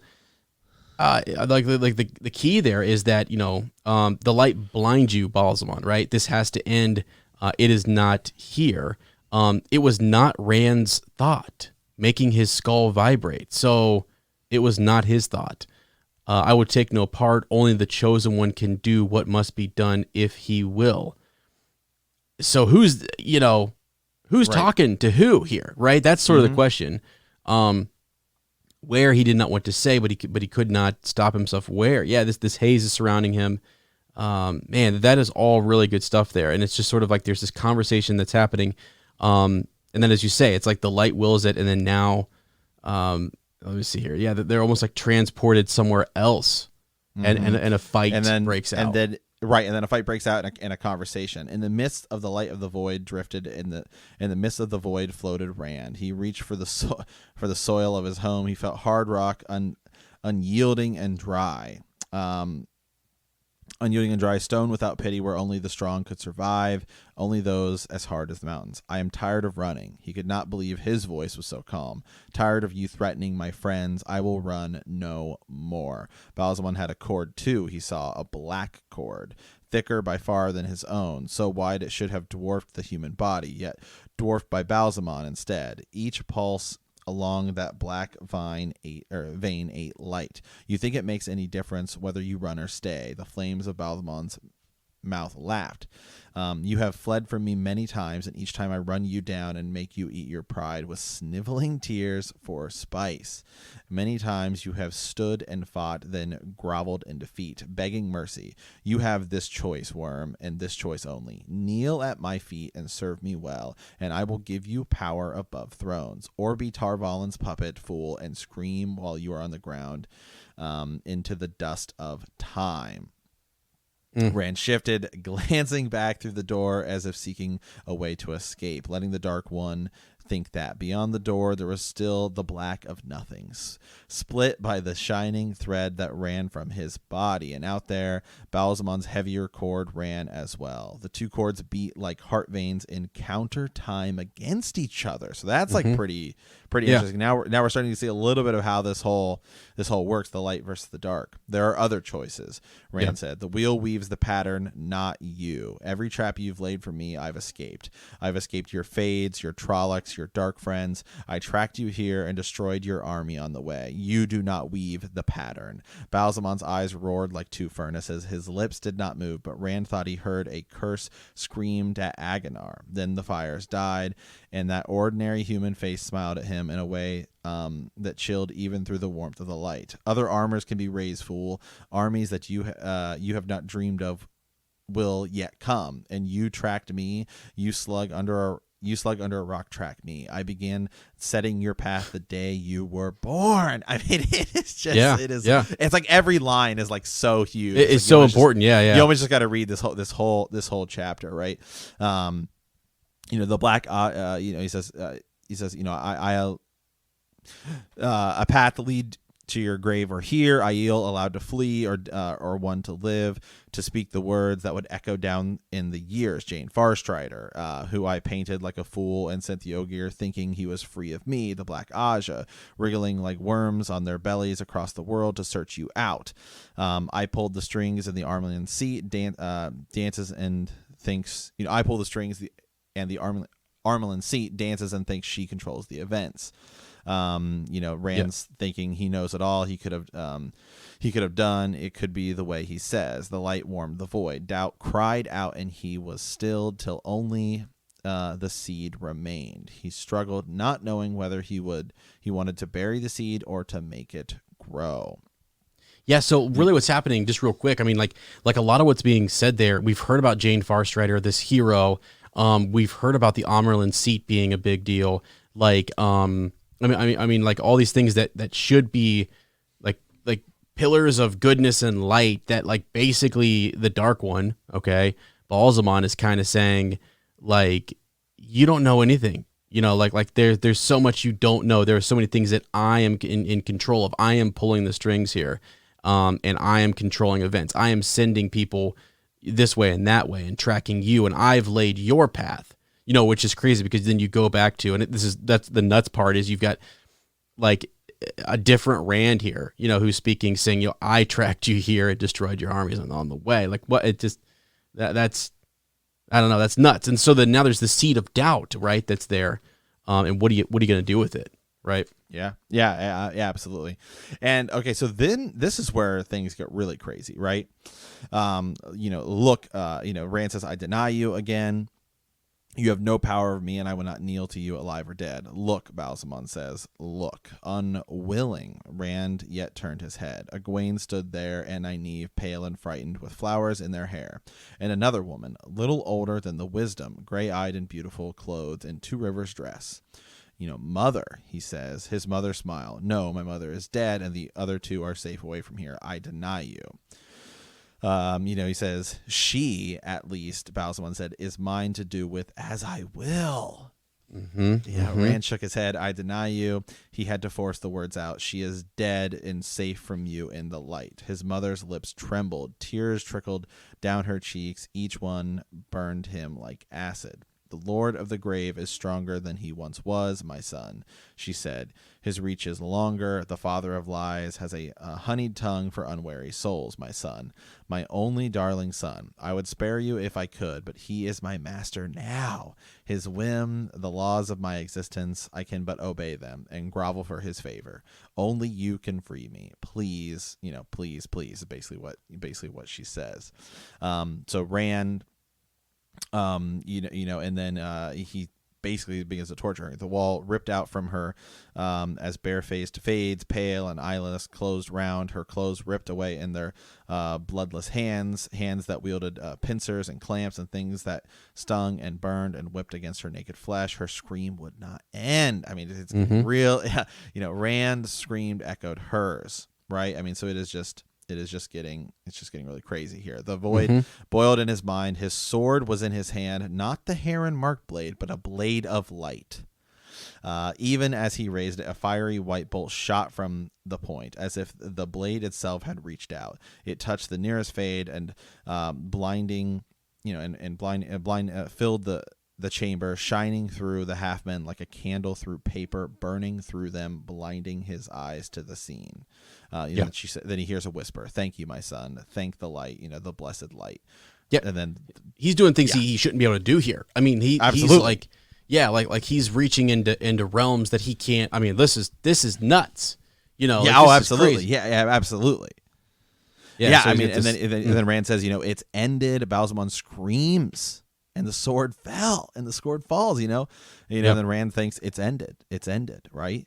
I mean, it's over. And then then basically, it's like fire fills this chamber. You can see Balsamon withering like a leaf. The flame becomes a pure white light. And that's kind of how that chapter ends, right? I mean, it's then basically he kind of, then he's kind of seems like he's as you move into the chapter 52 here, he seems like he's falling through this kind of void there at the beginning, right? He became aware of the sun first moving across the sky. It seemed to go by in fits and starts, standing still for days and then darting ahead in a streak of light. And so he's kind of, like what's kind of going on here? Yeah. Yeah, man. I mean, yeah. So he kind of comes at like this whole, and it does happen so fast, even though it's just, I don't know. It's only like a few paragraphs or a couple pages there too, where all this action takes place, and he's fighting Balsamon, and like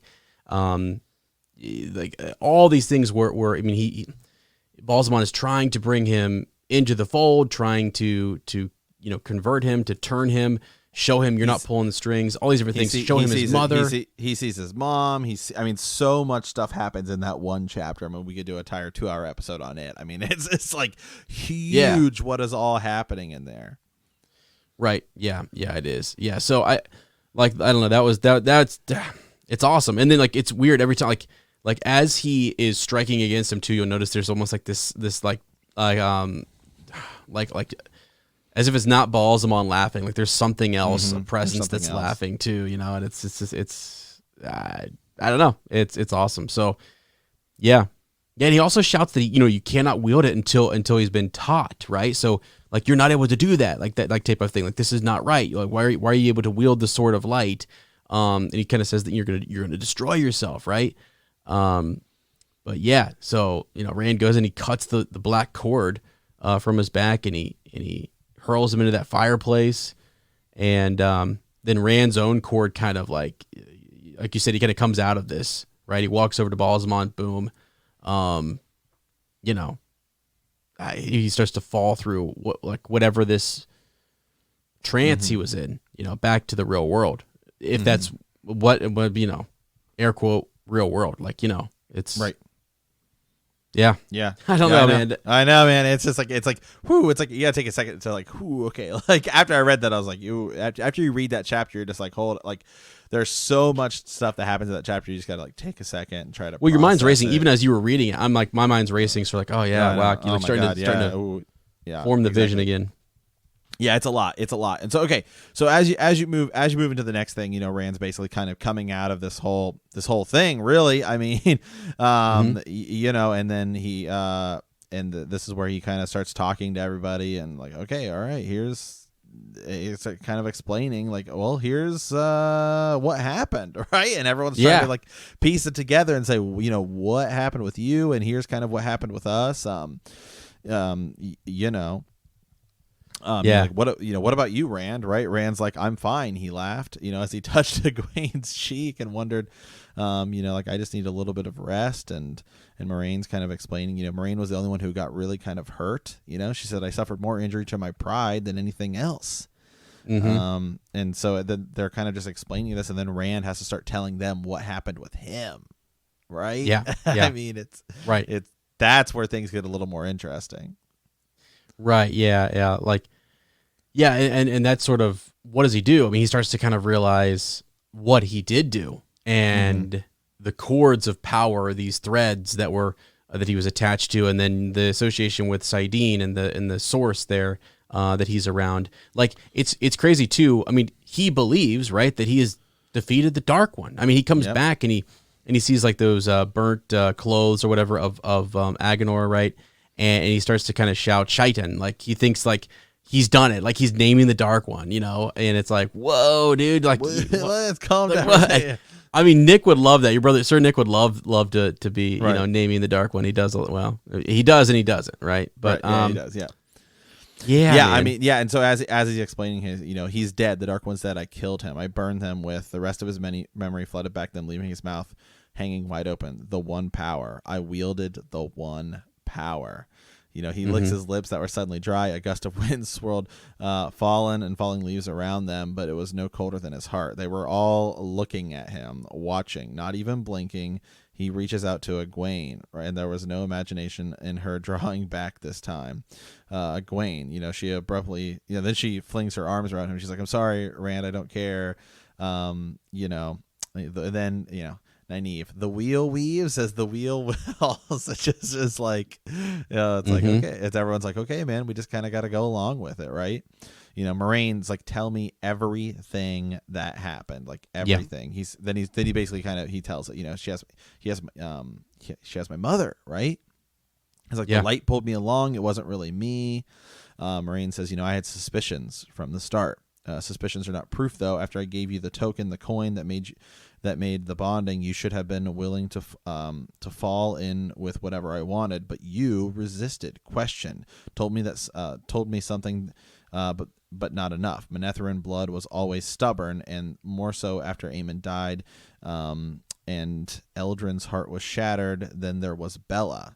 She says, she says, I didn't heal Bella. Remember when Bella? Remember you go back when Bella was running, and suddenly Bella was running just fine, right? And what's Liam Byers, right? Who Maglum, right? On one of our Bend the Knee listeners, he sent me a message and he said, and I can't remember if we read it on the show or not. But he said, I think Rand healed Bella. Is what he had said. So I definitely want to give him a shout out for that, because that's totally what happens. He's a first reader as well here, and so he sent me a message on Facebook. So Rand healed Bella, right? And so Moraine said that was really interesting when that happened. And so then basically Rand's starting to freak out a little bit, because we all know that men aren't supposed to wield the power, right? Because there's no one to teach them or anything. And so he starts asking Moraine, could you teach me? And she says, can a cat teach a dog to climb trees? Right? Can a fish teach a bird to swim? She says, I know Saidar, but I know nothing of saidin. She's like, there are those who could 3,000 years ago. Perhaps you are stubborn enough, though. Perhaps your will is strong enough. So this is when, man, I mean, it's the eye of the world is gone, right? Yep. They go into the cave. The eye of the world is gone. I mean, it's like, okay, man, where do we go from here? Yeah. Well, and it's crazy. So like right there, I mean, the big thing here, he's realizing that he can channel, and the people who he's speaking with are Lane, Moraine, Nynaeve, and Egwene. So like his buddies don't know, and that's sort of his thing. So right, Matt and Perrin don't know yet. They're actually down at the Eye of the World, where the pool of essence or whatever is all dried up, and this is where we're gonna find the chest in there. We're gonna find what is there. Another cool thing, I don't know if it just happened or if it's going to happen here in a bit, but Moraine finds like this Quindiar, like this Heartstone, and it's in the shape of the ancient, Aes Sedai symbol, the yin and yang kind of symbol, and it says, like, I don't know, talks about how it was once made or whatever, and how it can't be broken and different things, and Matt then wonders, how was this actually shattered and all of this stuff, and that this is one of the seals on the Dark One's prison, so, and it's broken. So those seals that are on the prison are starting to break, and in some way the Forsaken and whoever have accomplished something, in that the seal is breaking. And you go back to what they theorized was the idea behind the Eye of the World and this pool of Saidin, that it could be used to either break the Dark One open, or that it could be used to mend or to reseal him in the prison or whatever. It's just, you think about that and you hypothesize like, well, which was it and all that good stuff. So yeah, pretty cool. Yeah. Okay. So, I mean, and then that kind of just leads us really to the final chapter here, right? The wheel turns. Mm-hmm. And I mean, basically we got to go kind of maybe separate ways. Yeah. It's kind of what happens here, man. It's just crazy because we've been traveling as a group for so long, but Rand talks about possibly I'll cut off my hand if I have to, because I'm not going to let myself destroy the world, right? Because we know what's happened to other false dragons, people who have used the power, men who have used the power before. We know Egwene and everybody else. We still got to get back to Tar Valon. And then I mean, the crazy kind of thing here is, if we want to go ahead and talk about it, is what we found in the Eye of the World. I know, man. I know. A little chest that pertains an item. Yeah. The Horn of Valir. Yeah. Right. Isn't that cool? I mean, like, I thought that was really, we were talking before the show. I was just like, dude, like, I mean, like, I remember when we were coming up with the name of the show, and I was just sort of thinking like, okay, and I knew you had to kind of buy in and say, all right, I don't really know much about that. We had kind of talked to your brother. Well, he had given us, Well, we don't. And then we were looking stuff up. And so I was looking, I was just looking at like groups in Wheel of Time. And I was just like listing some of these, and I was like, okay, well, I don't know. And there's stuff that I saw and I was like, well, I don't really know who these people are, but okay, here's this name, here's this name, here's this name, and I said Heroes of the Horn, and you were like, oh my god, I like, stopped me in my tracks, and I was like, oh my god, because I was thinking, you being a new reader going into it, what is in this first book, and then you said that, and I was like, holy smokes, I mean, so there it is, like. Not only was this pool, there, what's not mentioned by the Greenman is like there was a chest there, and it also had very, very special items inside of it. So there's also like woven, I mean, whether it's woven or not, like there's the dragon's banner, right? So so the dragon's banner is in there, and you also then have like the Horn of Valir, and it's like, wait a second, this is the horn. This is like the one. I mean, Tom Maryland has been going along talking about the heroes of the Horn, and it's been talking about Ilion and like the Great Hunt, the gathering for that when they're in Whitebridge, deciding, do we go south, for that, or do we stay here? Like they had that decision to make, and it's crazy, it's crazy that this is where it's at, and that it kind of appears, and that's something that our Taviran have and Rand. It's just like it's really cool. So yeah, that was pretty neat. I mean, the other thing too, after all of this, you start to kind of notice. I mean, everyone is celebrating when they come back too, because like what happened at Tarwin's Gap.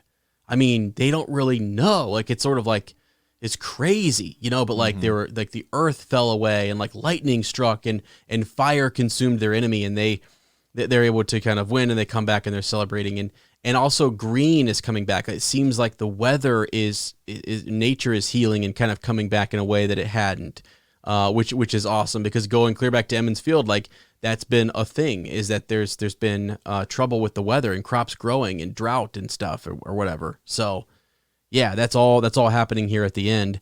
And as you say, like, Rand has to kind of decide what to do. I mean, he is practicing with land. He's working on sword forms, trying to become like a blade master and all this stuff. And he does approach Egwene and says that, it may be time for him to go away. Yeah. Just because, he saw her. This is the girl he loves, and who, before he met men, it was just believed they were going to be together. And oh my gosh, I cannot wait to the next book until you see what happens with. There's so many things, dude, that connect directly into this. It's so interconnected. It's unreal. And things that were laid, like lines and things that you're going to read in the next book and go back to and say, holy, Jordan had this laid out. I mean, it's just nuts. So yeah, he's looking, she shies away from him. She realizes that he can channel, the male half of the true source. It's the one power. Like, come on, that's a big deal. And she's a little shocked by that, and she's been brought up to fear that, So what are we going to do? And she's also going to an organization that we know the Red Aja just took Logain in. Mm-hmm. I mean, he's got his head laughing like a crazy man as he goes into Camelin, but they've got him in a cage, and she knows that happen to Rand, and maybe Rand thinks the same thing. Tom warned him about this, what could happen. He saw Logain, he's with Moiraine, and this Aes Sedai. A part of me has to think, he doesn't know exactly what happens. He is retelling some of what took place, as if he was watching his own dream or like his own vision kind of unfold in front of him. But he was doing things that Moiraine could not do. So like that was seemingly, anyways. I mean, he's kind of a big deal. Agenor does his own little thing and whatnot, but like, yeah, like there's something to this, and he's he's got a huge weight on his shoulders at the end of this. And as they're talking there at the very end of this in that garden, well, no, I think it's Moiraine who's over in the garden. And have you noticed there's like the jewel or the gem that is on her forehead? And if you look at any pictures of her, it's like this blue kind of stone that yeah. So she talks about how like Egwene was they were talking about it when she was teaching, guiding her through, right, and it fades from the stone. Yeah, and so she's actually kind of asking like, well, is it the stone that has power? And she's like, no object has the power. The power comes through us, and we channel it through an object, and through that we can do different things. And basically, you find out that Moiraine is sitting in a garden, and she tells you a little bit about that stone and how when she was a young like novice back in the tower, she had learned to use it in a way where she could listen into conversations that she wasn't supposed to be listening into. Which, by the way, once you have that little bit of knowledge, you go back to every conversation where Moiraine wasn't there, and then you wonder how much Moiraine knows. And it's sort of like, isn't it fascinating that Moiraine knows so much? And it's like, she is very well informed. So, right. All those conversations you thought were secret or taking place away from her, maybe not, and we'll get into more of what that is and limitations and things like that. But, she sort of hears Rand start to set his own course and do his own thing. And that's actually very much what Moiraine was saying, what was cueing her in on him being very important, whether it be Ta'Viren or the Chosen One or something else, something greater, is that he did not bend to her will. He did what he wanted to do, and he was guided by something else, And so she's kind of seeing that he is trying to pave his own path, set his own way, and at the end, she said, what is she, like, the very end? The very last line, the prophecies will be fulfilled. The Aes Sedai whispered, the dragon is reborn. Yeah, is reborn. Yeah, right? The dragon is reborn. So it's like, okay, all right, here we go. So, It's awesome, man. Yeah, it's just wow. awesome. I'm ready. All I can say is I'm ready. I'm ready for more. I'm ready for the next book. I'm ready for the TV show. Now I'm in. I'm hooked in. I'm ready to go. Like I just want to get to it. So yeah. Man, it was great. Great first book. I mean, great first book. So. All right, as well. So, an extended edition, we're going to talk a little bit more about Lan's backstory. What else do we have today? Well, just a couple things here. I wanted to, we always ask people to kind of send stuff in, and over on Patreon, we've got a lot of people making comments and different things like that. So, I was really excited by something. Here's the kind of the level of connections that people are making over on Patreon. I want people to go see this. Sir David is stimulating a lot of good conversation, and I said Lady Stephanie, whether she be, an actual lady or not, we'll have to find out as we get to know her more. Lady Heather and others are in there talking just about like how much they enjoy seeing someone go through the series, for the first time, as I mentioned earlier, and just the idea that we're paying special attention to little things like Logain going into Camelin and throwing his head back and laughing, and what does that mean and stuff. And it's something I told you that eventually, once we get going here and maybe into the summer, we might start up like a spoiler series or something, just a small spoiler discussion where we can talk about this among those who have read the series and whether you've read it once. I mean, here's the thing, okay, Sir Matt and I were talking. There's so much in the first book, and like there are things I go back and I'm like, dang, I did not know that. I totally missed that. And I've probably read it. I want to say full 3. I can't really count the fourth time, but yet 3 times through. And then these first 3 books I've read numerous times. I've read this first book numerous times, and there's something that you pointed out in this episode that I had never really thought about, and in a connection I hadn't really made. And there's something that I learned even on like some of the wiki that I'm like reading, and I'm like, wait a second, what? When you really slow it down and you hyper focus, it's awesome, and it's just a lot of fun, and we can pull stuff. And I don't know, in the nature of like I guess what I'm driving to here is that over on our Patreon, like all of that conversation is free. You guys can all hop in there and join that, and just have to have an account, and then you go in and you can comment on the discussion thread. If there's things that we missed or things you want to add in, I think that's great, and I love seeing all of that. Again, I mentioned Sir David's connection to like the Ogier being Entish and that kind of stuff.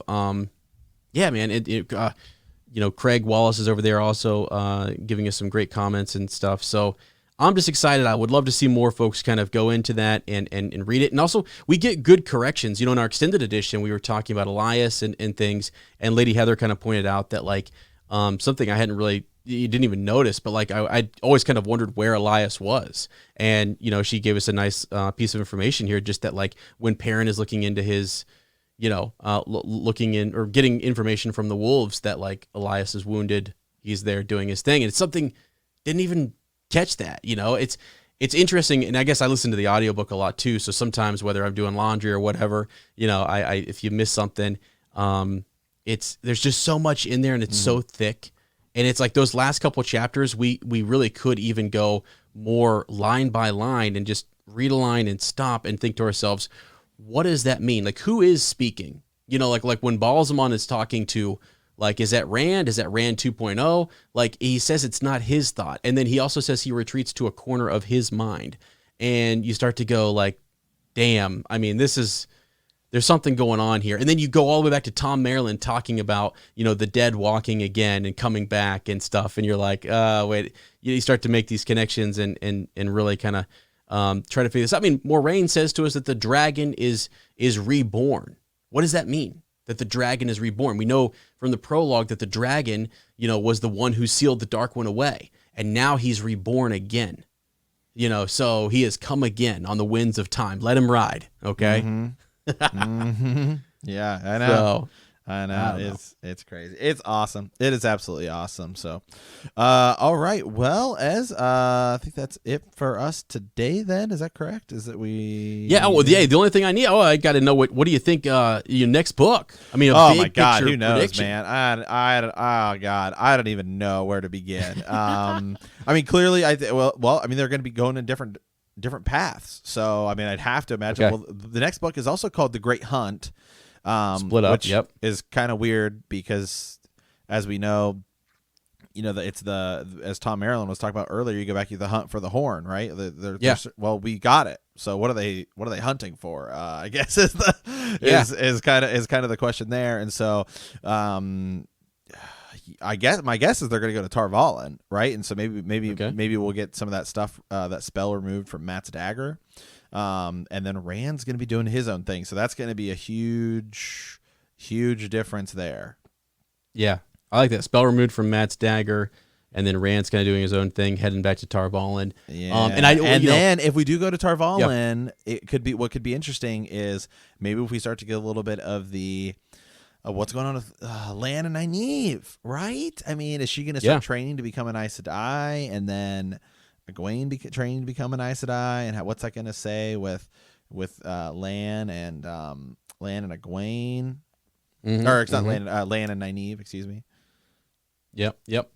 Yeah, I know. Right. Yeah. What does it mean for them and all of that? Yeah. Which is great. And one other thing too, we were talking about the Horn of Valyr. And I remember one point in time we were talking in this past 3 months just about like, well, or even before that, when we were making the podcast, you're kind of like, well, the Great Hunt. Okay. That's where like the horn will, and I could not answer and tell you like, I know. Cause I remember when you came across the horn, you were just like, oh, it's here. This is why Ez didn't tell me, cause because it's almost like why pick that, and when it's in the second book? Well, it's not. It's in the first, and it's all connected until so. I don't know, man. This has been so much fun. I'm just so glad that you're in this, and like now like I'm picturing the show, and I'm picturing like what things are gonna look like, and how they're gonna do this element of like channeling and magic and power and stuff. So it's just so exciting. That's a great prediction, though. I like this. I like the splitting up in different directions, going to Tar Valon. Yeah. Okay. Perfect. All right. Yeah.